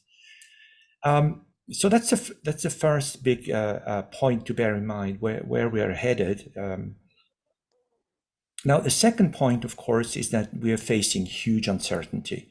This was emphasized in Lars Hansen's comments. Here, I just want to add that uncertainty in particular also lies with the effectiveness and timely deployment of new technologies. And so we need to acknowledge that uncertainty. And another thing I want to put on the table here is that we need to think in terms of system-wide transition. This is maybe something we can come back to later in our discussion. So what are central banks currently doing? Well, the scenario-based analysis has so far been implemented, or is currently being implemented, in the form of climate stress tests around net zero targets. And here the lead has been taken by the Bank of England. Bank of England's biennial exploratory scenario, which has started this year. And it's interesting to see what the Bank of England is trying to do. And this is really very much just the first step. So it asks major UK banks and insurers to estimate the size of climate change risks under 3 aggregate scenarios that it puts to them on 3 different scenarios in terms of the speed at which the UK economy will reach net zero. Then these institutions have to report back on how they will adjust their business models under each scenario. Okay, that's for now. That's as far as it goes.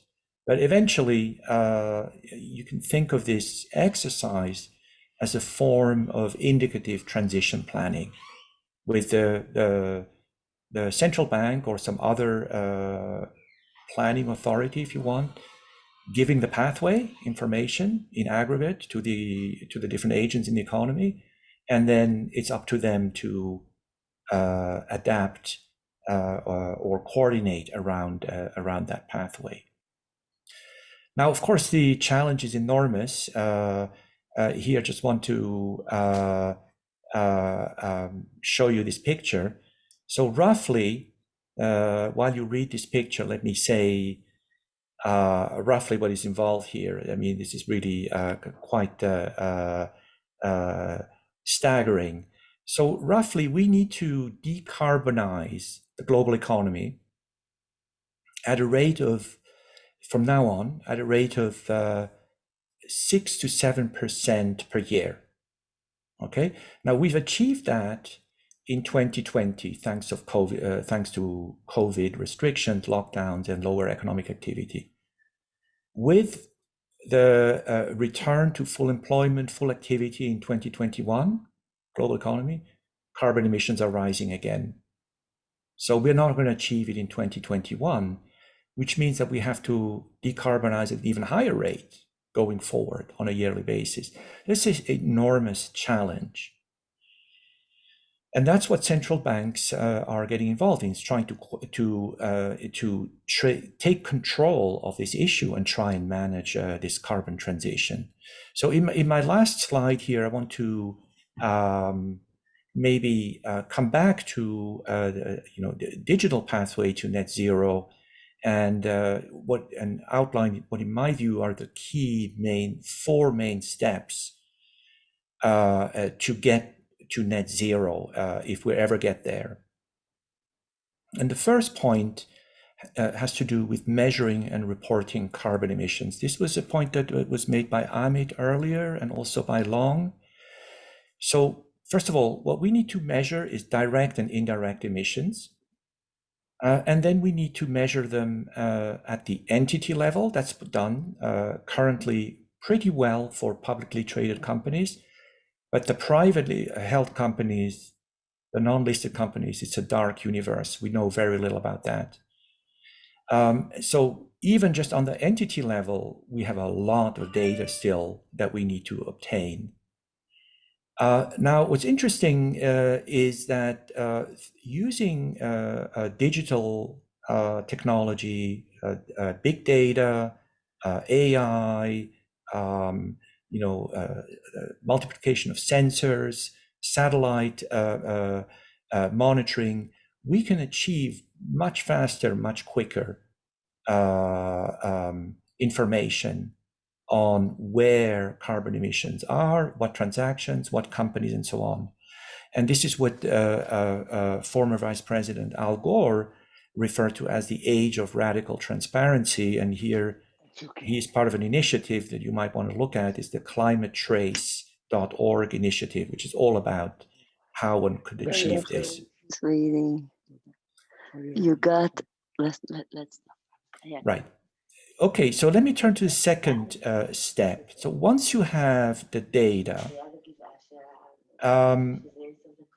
you want to define forward-looking scenarios and decarbonization pathways. That's pretty clear.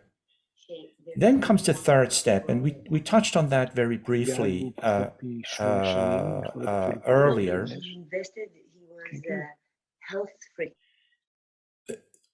Part of the implementation of decarbonization pathways has to go through a global efficient market for carbon offsets. And here again, digital technology has an important role to play. Let me just leave it at that in the interest of time and finish with the fourth important step, which is investment in green tech. And here my view is that we need to do two things. One is should be obvious in terms, at least conceptually, but maybe not politically, which is to stop fossil fuel subsidies. And the other one, which is easy to understand when we have the precedent of how we solved COVID in front of us, and that's the Operation Warp Speed effort. That's what we need for climate, and at least for acceleration of climate technologies, whether it's a more efficient renewable energy or carbon capture and sequestration technology. We need a massive green Operation Warp Speed program to accelerate innovation. And let me stop here.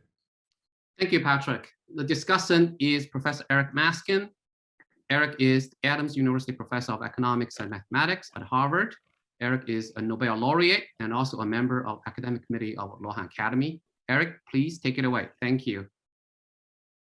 Well, thank you. Thanks to the Academy for organizing this important meeting. And thanks to Patrick for his most interesting discussion. I'm going to have to offer him an apology, though, because I didn't realize that he was going to be speaking on financial stability. My plan had been to talk more or less on the same issue that Harrison and Lars were talking about, climate-friendly investment. And so I think I will come back to that issue.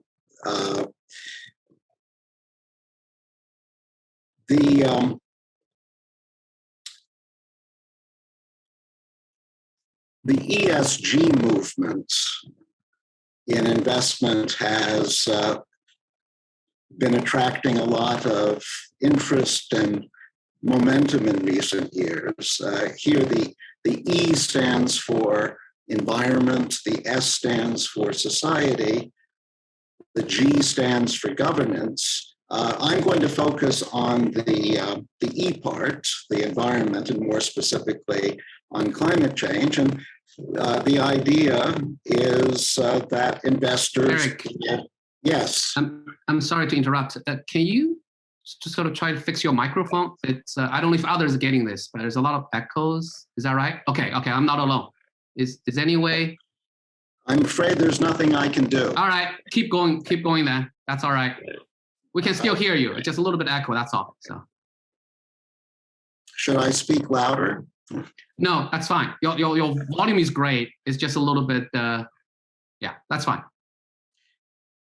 Well, anyway, the idea is that investors will put their money only in firms that have good records on climate change.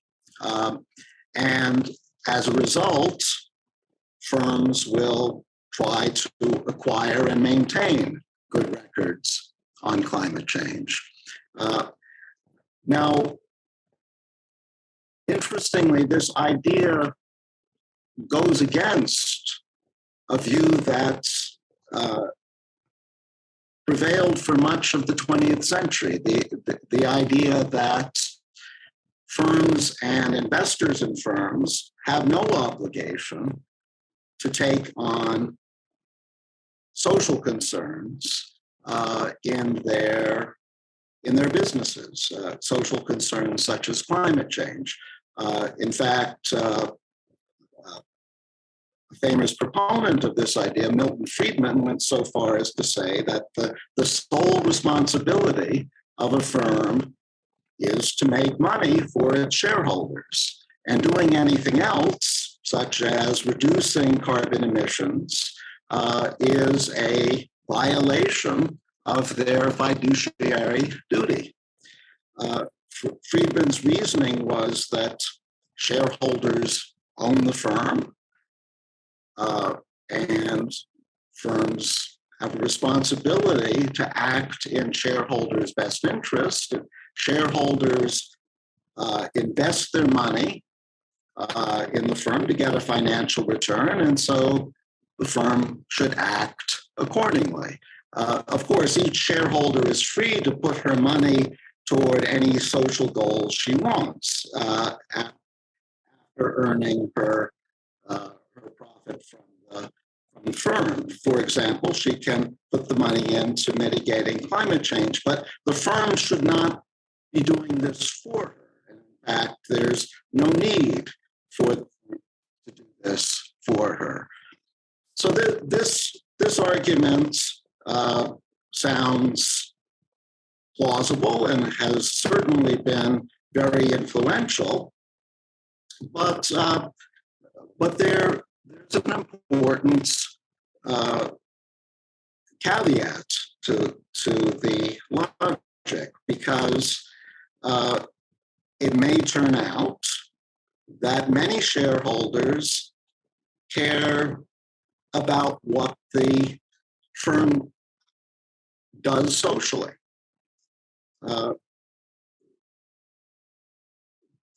This is a point that was made, interestingly, in a recent paper by Oliver Hart and Luigi Zingales. It may be that shareholders are unhappy if their firm is emitting a lot of carbon dioxide. And the additional money that they would earn if the firm refrained from reducing emissions may not be enough to compensate them for the unhappiness they experience from this reckless carbon policy. So this is the underlying reason why the ESG investment movement has been such a big topic these days. Shareholders themselves want firms to behave in a climate-friendly way. But the ESG movement can only go so far in solving the climate change problem. This is what Harrison and Lars were discussing. This is because it requires investors to be, to some extent, self-sacrificing. They must be willing to give up money, perhaps quite a bit of money, for the public good. And we all know that although people in general are generous to some extent, if we have to rely on generosity to provide public goods in a private way, we're likely to come up short. A much more effective way of solving the incentives for climate change is to introduce a carbon tax or a cap and trade system. The beauty of a carbon tax is that firms are charged for their carbon emissions according to the damage they do, and we no longer have to rely on altruism or generosity to solve the problem. So you might ask, why should we be interested in the ESG movement? Why don't we just impose a carbon tax and be done with it? Harrison already hinted at one answer to that question, which is that although carbon taxes could be used, they have not yet actually been used, at least not to the extent needed to come close to solving the problem. And so in the meantime, we have to make do an imperfect alternative, such as ESG. Another possible answer to why I care about ESG is that even if we were imposing a carbon tax, we know that governments are always reluctant to raise taxes because the public hates to pay them. And so to the extent that there is a robust ESG movement, carbon taxes can be correspondingly lower. But I think the most important value of the ESG movement is that ultimately it may make carbon taxes politically possible. Although the political process is imperfect, and I'm thinking of the United States in particular in this respect, government does react to what the public wants. And to the extent that the ESG movement continues to grow, it will prove to governments, and again, I'm thinking of the American government, that the public and business are serious about solving the climate change problem. This is not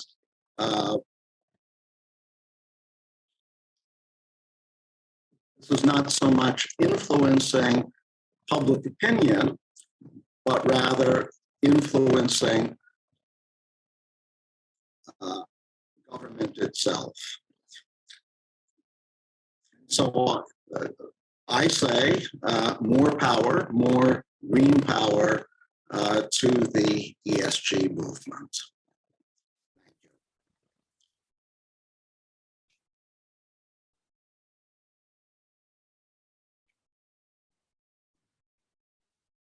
Okay, so Eric, is this the end? Great. I'm done. Okay, great. Thank you, Eric.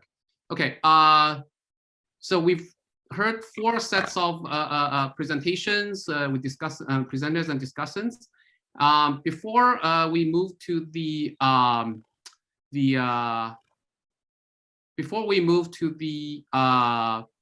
Q&A, let me just briefly mention that this year is Luohan Academy's 3-year anniversary. Now, I still vividly remember the first meeting we had in Hangzhou 3 years ago. Over the years, Luohan Academy has grown enormously, and it's got a lot better over the years. It started strong and it got a lot better over the years. Now, of course, Chen, being the director of the academy, has played a pivotal role. and the amazing team at the Luohan Academy. So I just want to take this opportunity to say thank you to Luohan Academy for making this a wonderful platform. The mission which started 3 years ago, is to make the world a better place by helping the world to understand the impact of digital economy. That's been a key theme, and a core strategy is to bring academicians, policymakers, advisors, and practitioners together, and the approach has been quite interdisciplinary. Now let me just move on to open to the questions. Do we have any questions from the audience for any of the 8 presenters and discussants?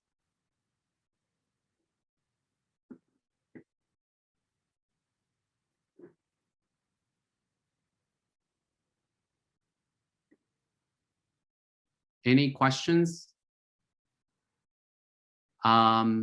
If you raise your hand by click the button, your name will appear on the top of my screen so I can see you.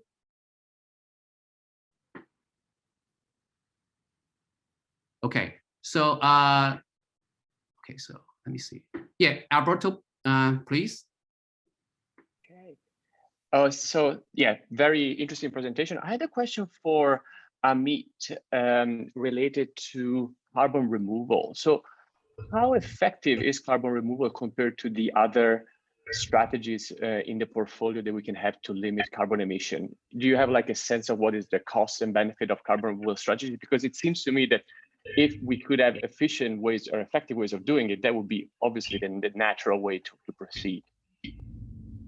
Yeah, no, it's a really good question, and I, probably didn't spend enough time in the presentation actually talking about that side of the equation, because if you go to the carbon math, as I said before, it's the emissions minus actual extraction of carbon from the atmosphere. And so the point I mentioned about that $1 billion climate fund, that's actually largely there to invest in a marketplace and an ecosystem that doesn't exist today. And I think a lot of this, the problem with the conversation is that, half of this is still science fiction. Like a lot of this, what is sometimes called DAC, which is direct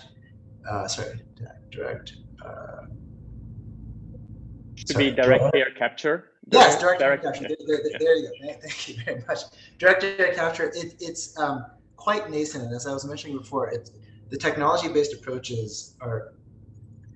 The portfolio right now is 1% nature-based, 99% technology-based, and that almost has to invert for this 2050 scenario to arise. So Microsoft did it can't just throw money at this problem. So there's no marketplace that exists today. So it is doing basically like a request for proposal type approach, and basically fielding firms and technologies as they come. There's a lot of compliance and kind of due diligence that's involved. So I think the small scale studies that have happened and kind of what we understand is that this can work, right? But it's still cost prohibitive today. And so in a sense, the venture capital community, the private equity community, the finance community, clean tech, like this is an important sort of industry of the future. But there are some this is very interesting. There's some very interesting sort of fuel-based battery cells. There's certain biofuels, and there's a portfolio of techniques out there that can make this work, from my general understanding. Thank you, Amit. Next, Chen from Hangzhou. Hi, this is a question to also for the Ami, because I have noticed the Microsoft has a goal for the negative carbon emission, and also have a strategy which is called 100, 100, and 0. And my question is, if you want to achieve the real-time green electricity, you must have a huge impact on the grid, which means the grid has to have adjusted to be more accommodating the green electricity. I'm wondering how Microsoft can impact on the grid to change their behavior?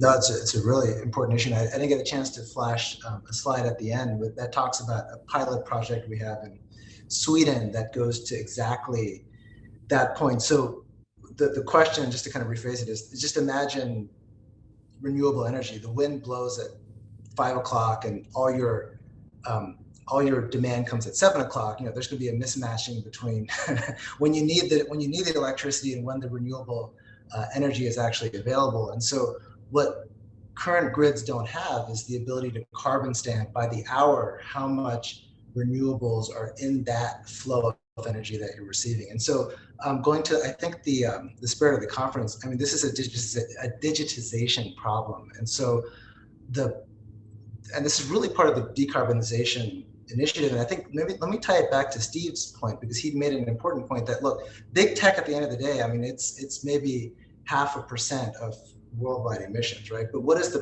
point here? The point here is that there's immense knowledge and learning and investments in systems that we think can start to diffuse and spread. And I think this is a case in point of IoT, Internet of Things, and kind of real-time sensors in sort of grid systems and just data flow allows us to start to do this hourly matching of the carbon content of electricity against the demand. And so there are projects underway. Google has several of these as well, but it's still quite nascent, and it's in select utility carriers around the world, and a lot of these are just getting piloted today. But it is a major pressing problem. Yeah, this is very ambitious, but I hope it will happen. Yeah, thank you.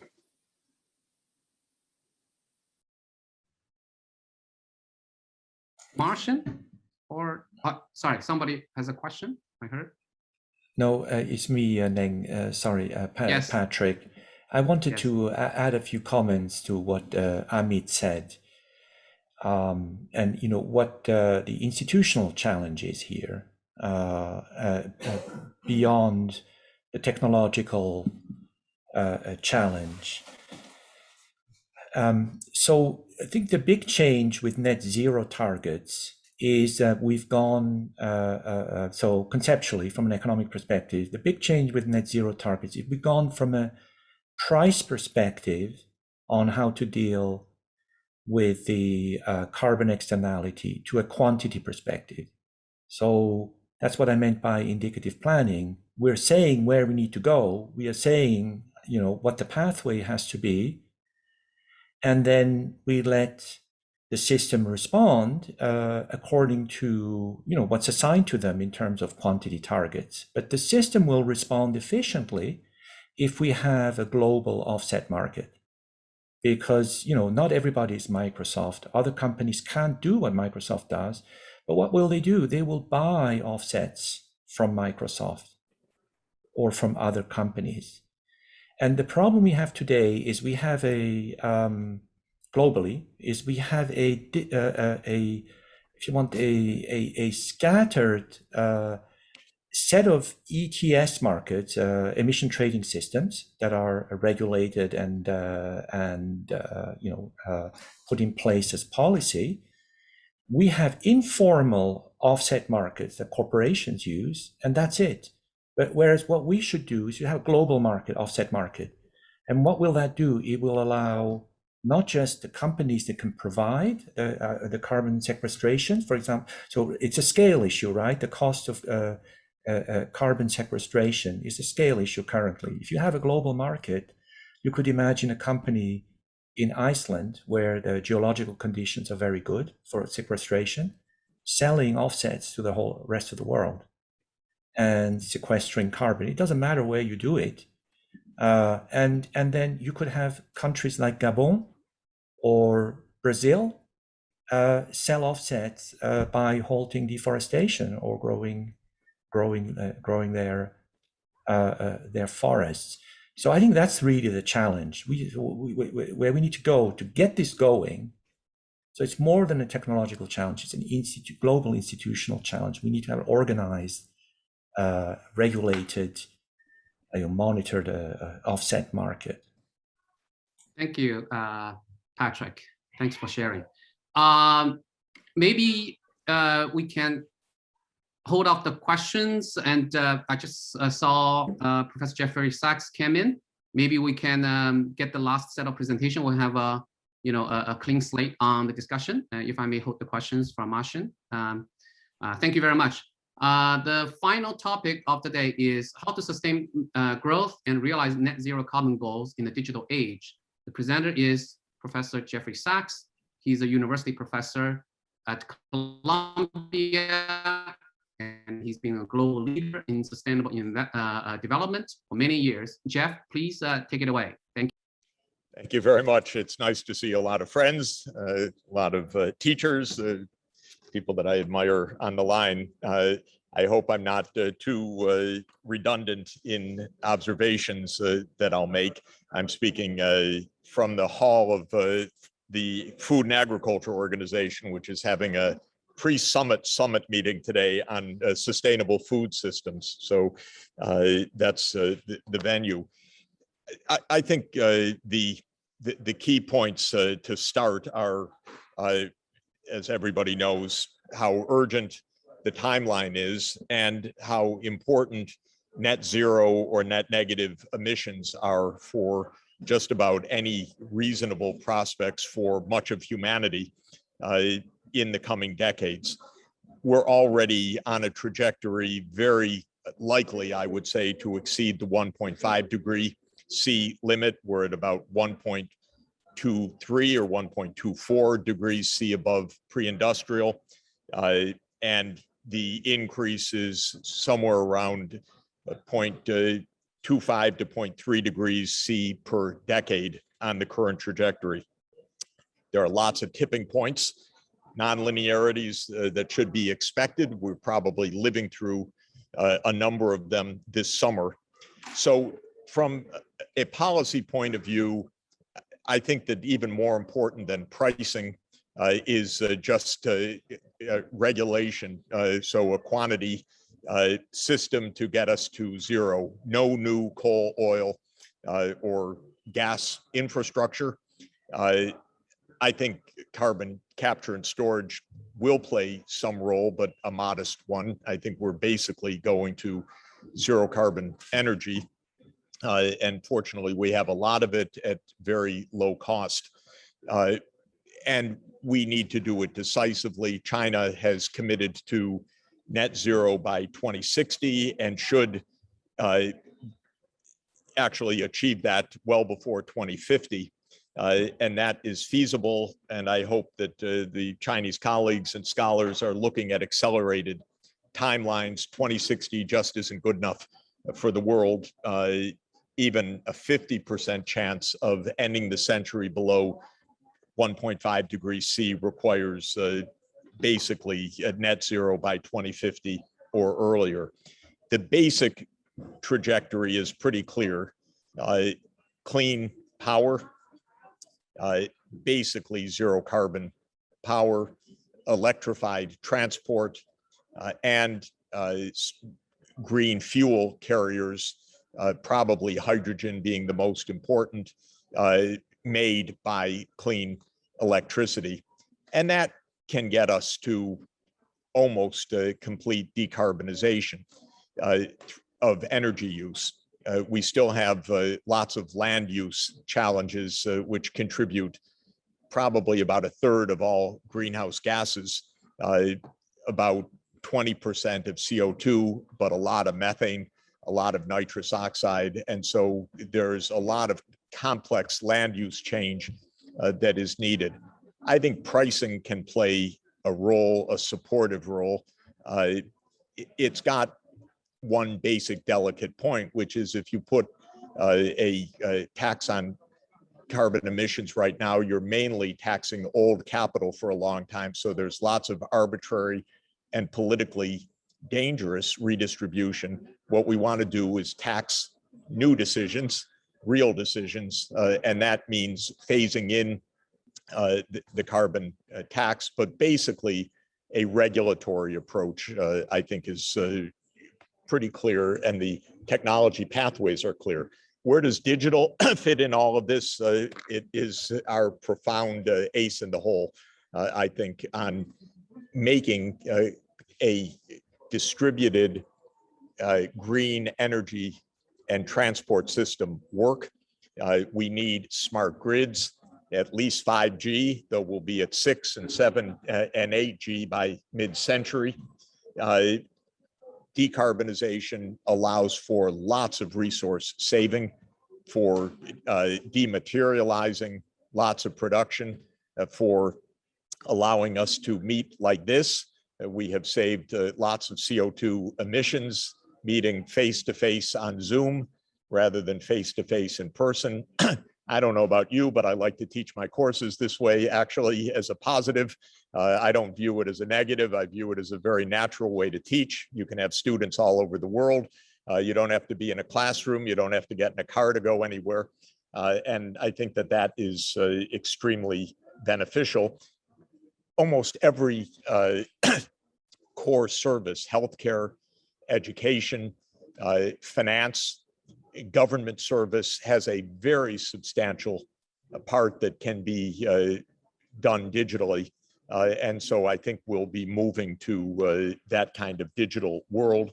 E-commerce is a lot more efficient potentially than shopping or shopping online, and delivery direct to consumer is potentially a lot more efficient than shopping in central business districts or in shopping centers or in malls.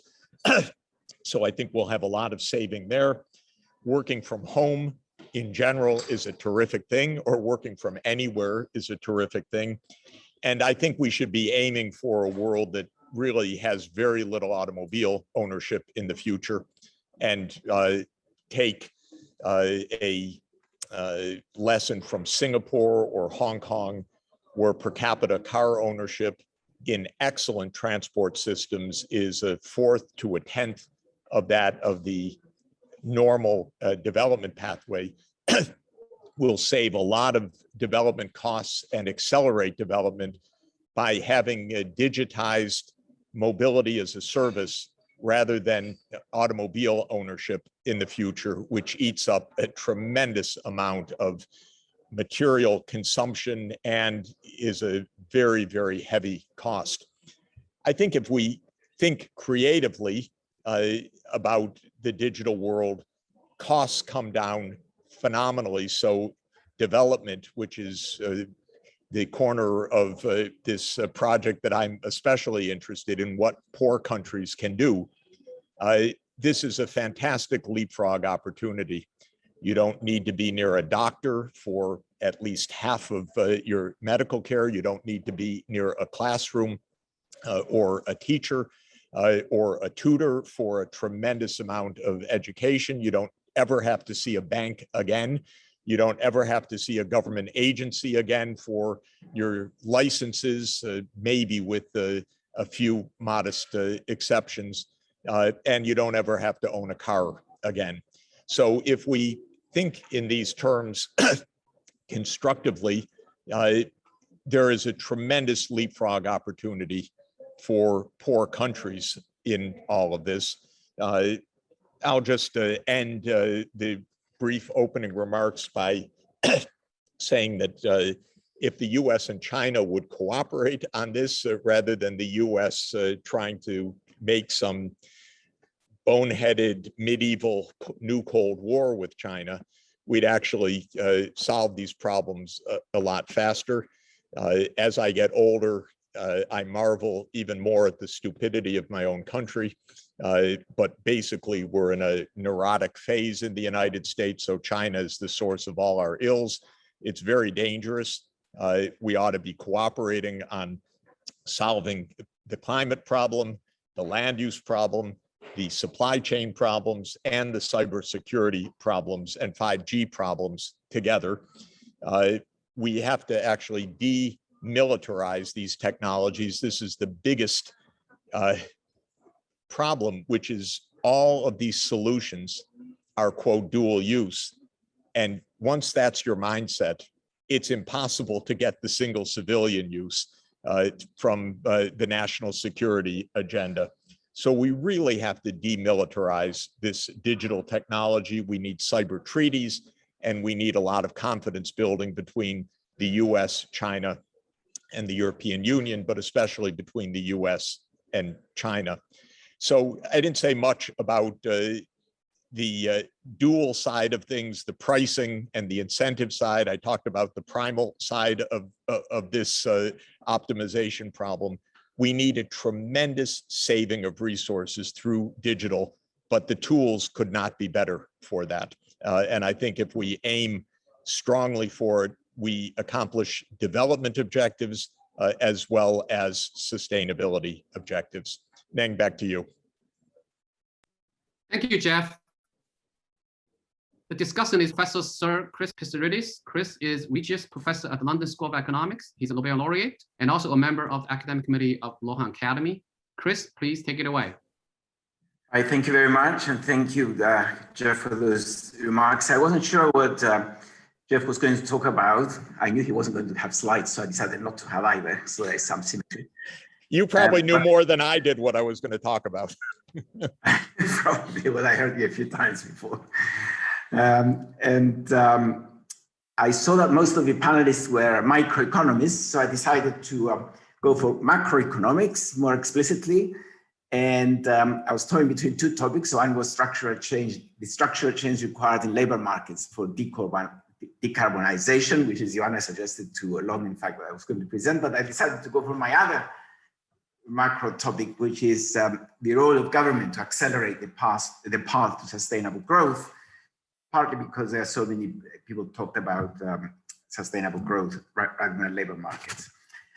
Okay, well, government action is needed, I believe, in the path to sustainable growth because sustainable investments in production methods do not yield sufficient returns to the individual bearing the cost. There is a kind of externality, having the biggest return to society as a whole over long periods of time. Now, climate change or major climate events, in addition, they impact particular sectors of the economy and society and geographic areas that unequally, that's the impact, and very often in unanticipated ways. And in these cases, there are general market failures that do not allow efficient insurance markets against these risks.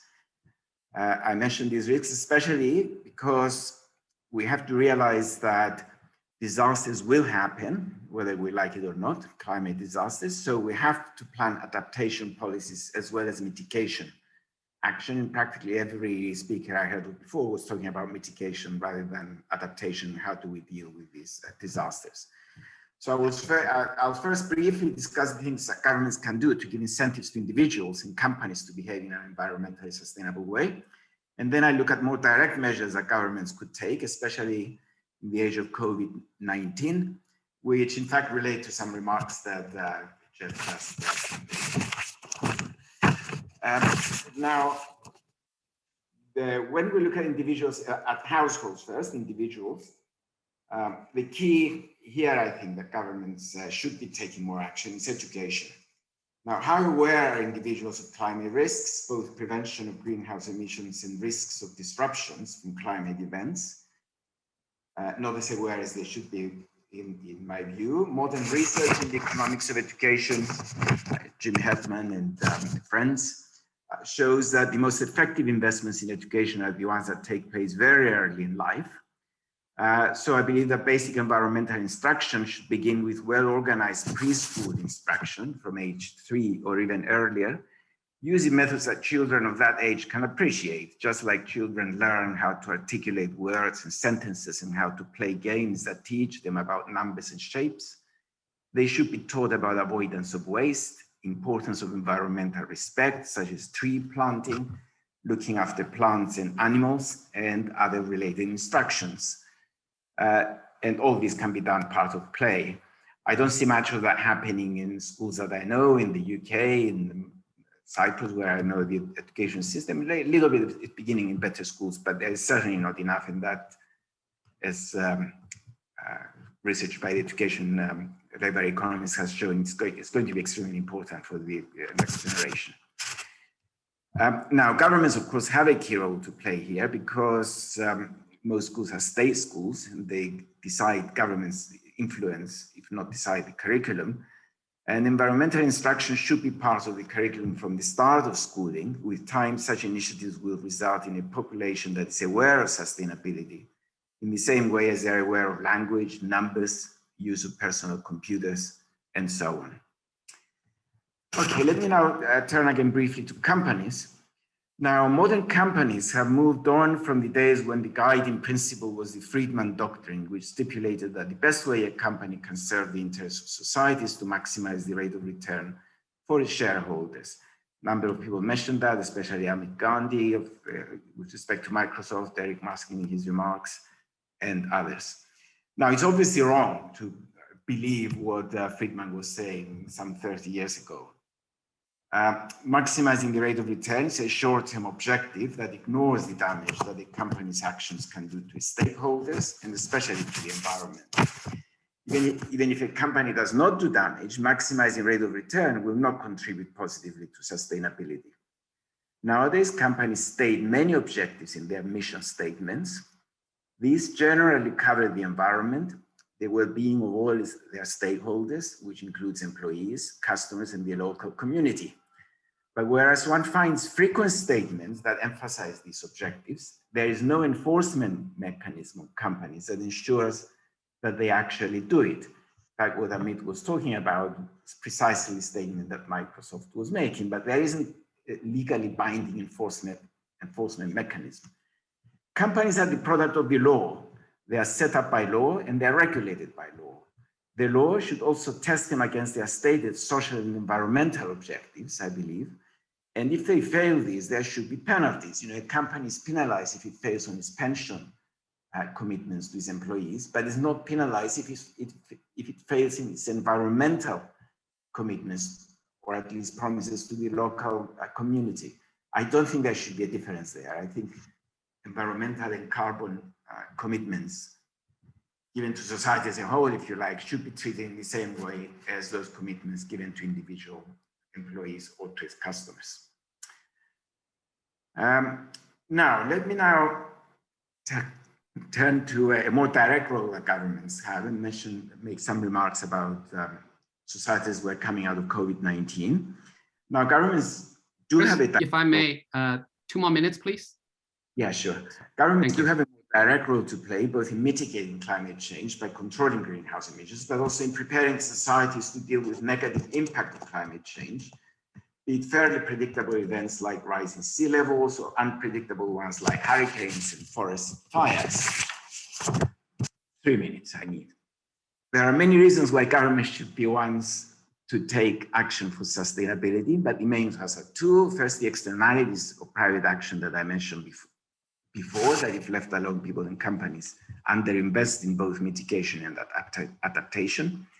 And second, climate action, especially adaptation projects, have a public good. For example, a project that protects agriculture from climate events or contains a river within its banks are projects that might be expensive to realize, but once they're established, they can be enjoyed by all citizens living in their vicinity. Now, in the current situation of COVID-19 lockdowns, governments are spending large amounts of money to keep their economies afloat during the pandemic. They are planning even more spending to revive economic activity after the pandemic. The European Union, for example, announced enormous amounts of money to help countries come out of the pandemic.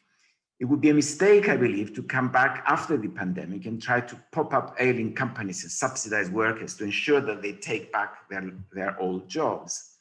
Coming out of the pandemic will present societies with a unique opportunity to divert investments to environmental sustainability projects, both mitigation and adaptation. There's undoubtedly competition for public funds between mitigation and adaptation, but there are also complementarities. A society might spend more on prevention, in which case it will need less for measures to deal with climate events, or it can spend more on the infrastructure necessary for preparing themselves to deal effectively with climate disasters. This is a social choice, but given the time horizons involved, both should be given priority over other spending as we come out of COVID-19. Given that we know about the long-term impact of greenhouse emissions on climate, the current emphasis of governments, both in Europe and elsewhere, on decarbonization is probably correct. giving emphasis there. I mean, this of course does not mean that there should be no action or adaptation measures. In fact, I think that they have been neglected for too long. For example, developing countries with their large agricultural sectors need more infrastructure and more help for dealing with unexpected one-off events. And given what Jeff said about his location, that's probably what he was talking about to his colleagues earlier on today. Now, another feature about the role of government in the post-COVID economy is the consequence of automation and the interaction between the COVID economy and automation. Automation has been taking place for several years now, beginning in the 1980s with the widespread use of computers and it's continuing now with robotics and artificial intelligence. AI is already helping with climate action, for example, by managing traffic in large cities, but more R&D is needed to yield its full potential. The expectation, however, is that in the post-COVID economy, there will not be enough jobs to bring us quickly back to full employment. And this is where climate action could help, in fact, talking as a labor economist now. Eventually, our economies are sufficiently resilient to bring us to full employment, but the time it takes can be long and the demands on workers can be costly. They will need to transition to new forms of skills and technologies. Automation during COVID is accelerating and is likely to take a lot of jobs away from workers from sectors such as food services and retail. Again, discussion of Jeff making some mention of that. Projects associated with global warming, such as more efficient use of energy in buildings, waste management, renewable energy, are more labor intensive than manufacturing is, or even that many jobs associated with services are. So if governments shift emphasis to environmental projects as we come out of the pandemic, in addition to helping the path to sustainable growth, they also help reduce unemployment. True unemployment is currently higher than recorded because of government measures to support people stay at work, the furlough schemes. But once these measures are scaled down, companies will not be able to keep all their furloughed workers employed, and unemployment will inevitably soar. To conclude, I leave you with the main message that I wanted to convey. Climate action, be it mitigation or adaptation, needs all three actors of society, the public, companies, and governments, to work together. But I believe that governments do have the biggest role to play here, both indirectly through influencing incentives that I mentioned before, through education and company law and in other ways, and directly through their action, especially as we're coming out of COVID-19, where they could also help labor markets adjust to the accelerated automation from COVID and the job loss. Thank you very much. Thank you, Chris. Now let's open up for discussions. Martian from Imperial College had a question. Thank you, Neng. Martian, thank you. Yeah, maybe I don't have a question. I have more of a comment related to all these fascinating presentations.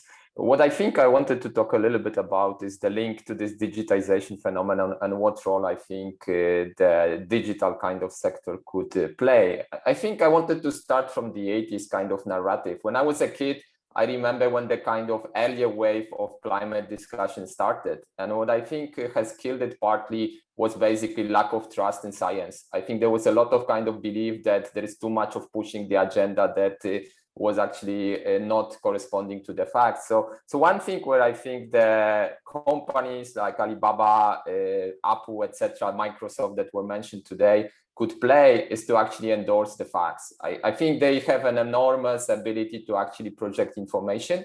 And I think if they actually could take a lead in this particular sector, I think that would be extremely useful. And the second and last point I want to make is a little bit related to the work I've done with Patrick in the past, which is I think what I hear from today's discussion is a lot of kind of enthusiasm that we can do it. And I agree that there is more and more kind of push in the direction of making the green economy. But one thing we learned with Patrick from our work is that there is a lot of adverse selection in these markets, basically, for being good. I think the players who are basically doing the good are the ones who are finding it easiest to do it.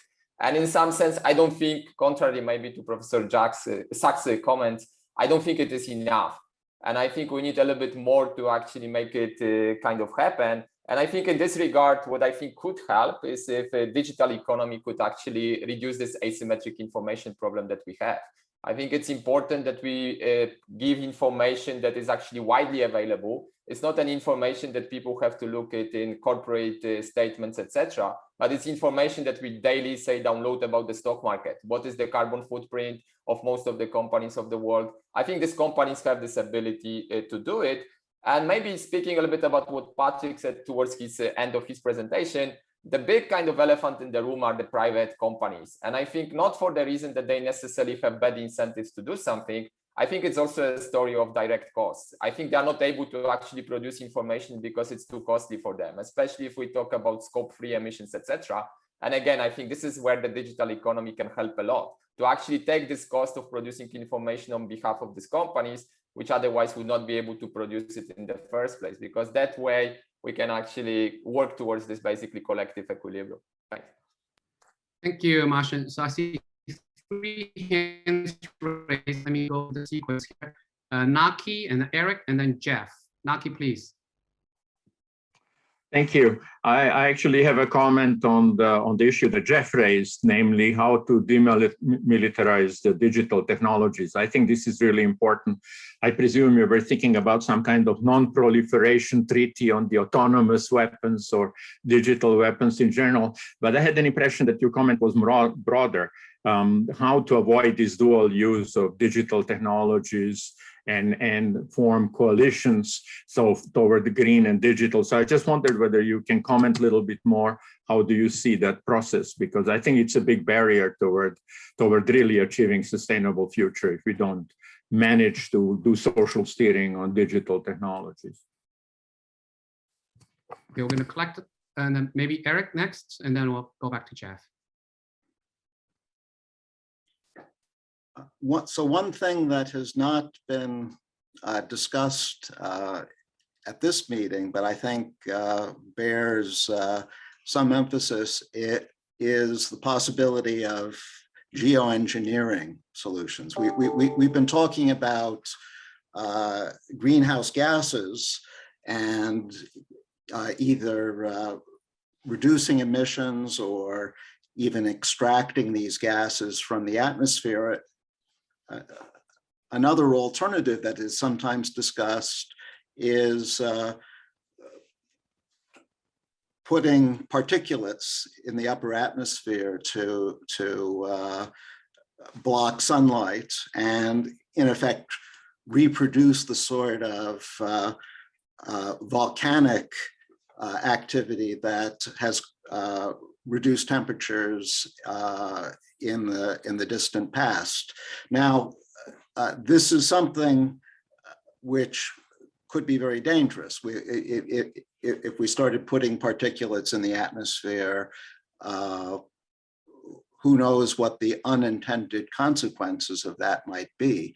But it's certainly something that the big technology companies that we've been discussing today could and should explore. And I should emphasize that even if they don't, this is an avenue which may well be taken unilaterally by developing countries who are most directly affected by climate change. If you're a developing country and you're likely to have large fractions of your population forced to emigrate or forced to migrate, you may be tempted to use geoengineering solutions on your own, given how cheap they are. So one way or another, geoengineering cannot be ignored. Okay, Jeff? I cannot hear you. Yeah, I wanted to make just a few quick comments on the comments, if I could. First, on Chris's point about education, having just come from his neighborhood from Athens, it's important to remember that the ancient Greeks had the idea that good governance depended on right education, and they proposed the paideia, the educational agenda for virtuous citizenry. And I think that's what Chris was referring to. So the idea is a good pedigree 2,300 years ago. Actually, the UN has called for universal education of sustainable development in SDG 4.7. I'm working on that project, and it's actually a very valuable project. And with the Minister of Greece has just implemented in the Greek curriculum education on sustainable development for pre-K up through lower secondary. So things are starting to happen. On the question of company enforcement, I just wanted to add another category, which is class action lawsuits and tort actions, because basically these are public nuisances when companies pollute.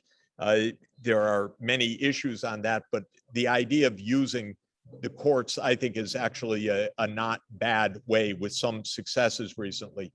On government action, again, I just want to come back to Marty Weitzman's insight from 40 years ago of prices and quantities, and to emphasize, I think we're in a quantities agenda right now.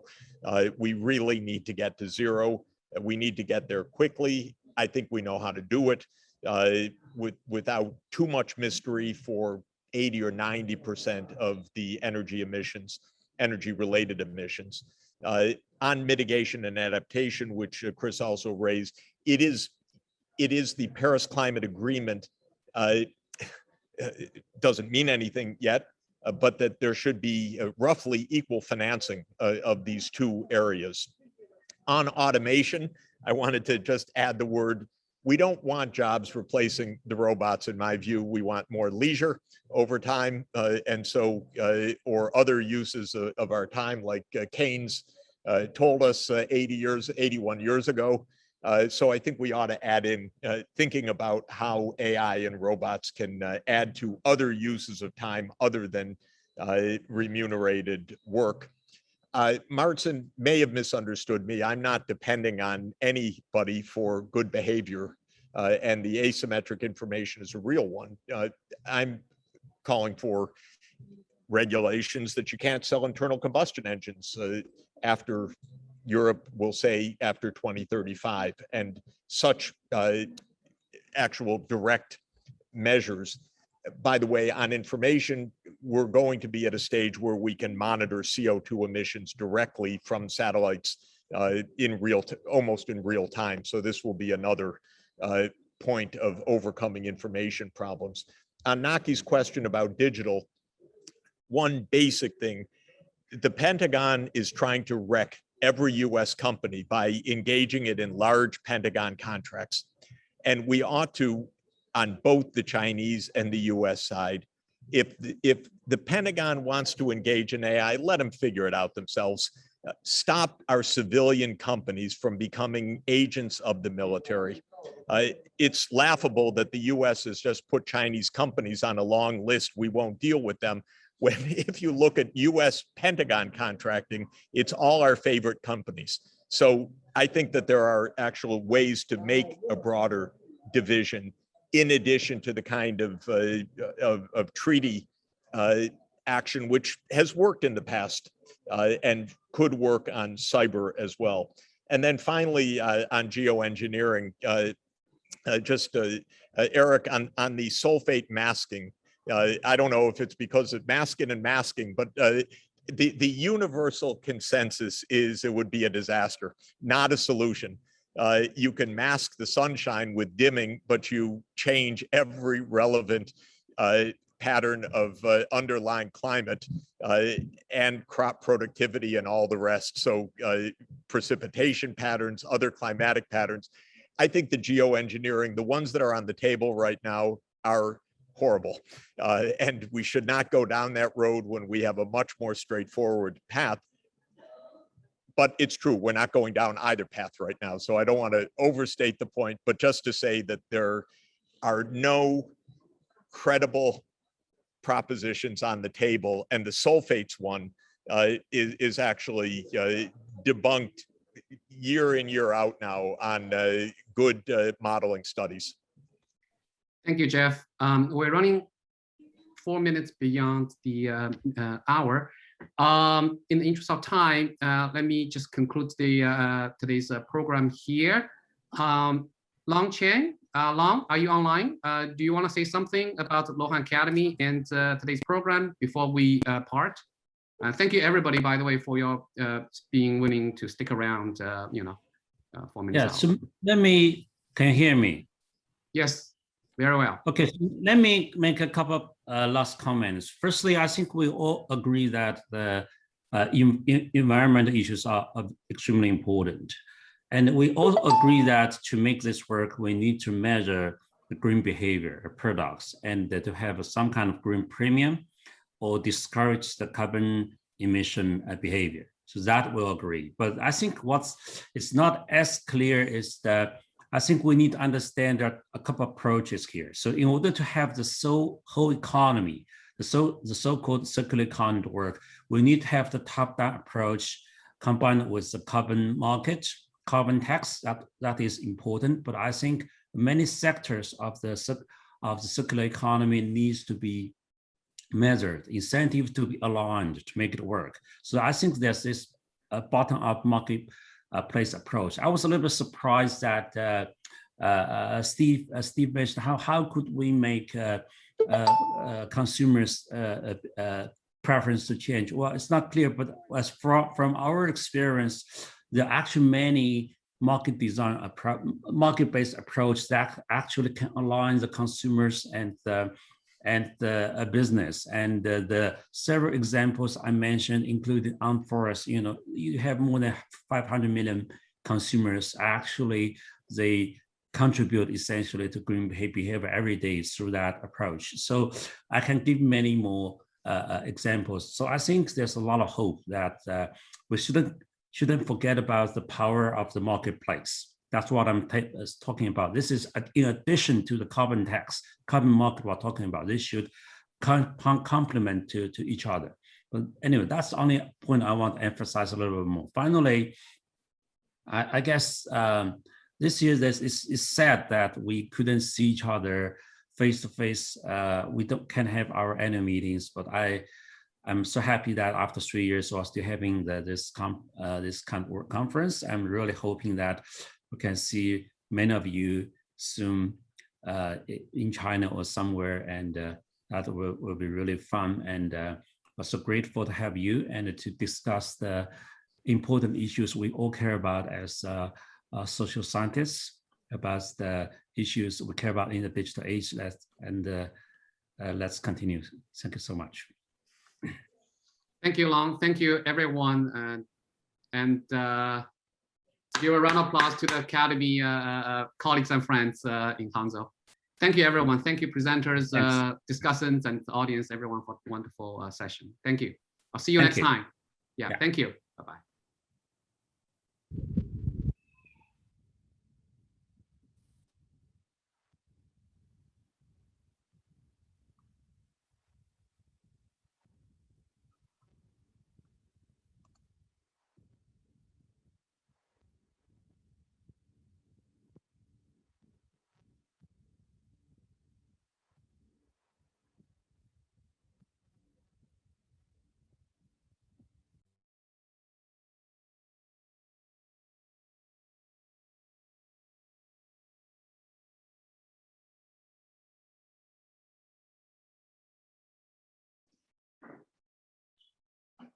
Hey. Hello, Wang 老师. What's up? Hey. Okay. Good job. I know. Okay. I thought that was good, no? So. Yeah. Yeah. Totally understand you. We have a little bit of emergency, but yeah, it's okay generally. Yeah. Things like this never perfect. I know it's good enough. Never striking for perfection, but I thought it was pretty good. Yeah. So. Okay, great. Okay, great. Just want to say hi. Thank you, Regina and Xijie, and everybody at the Academy. Thanks, Professor. So much. Thanks. Yeah, thank you. You've done a lot of work. Yeah, thanks. Well, go to sleep, I guess. It's too late. Yeah. All right. Okay, bye-bye. Great, we'll talk soon. Bye. Yeah, bye. We'll be in touch. Bye.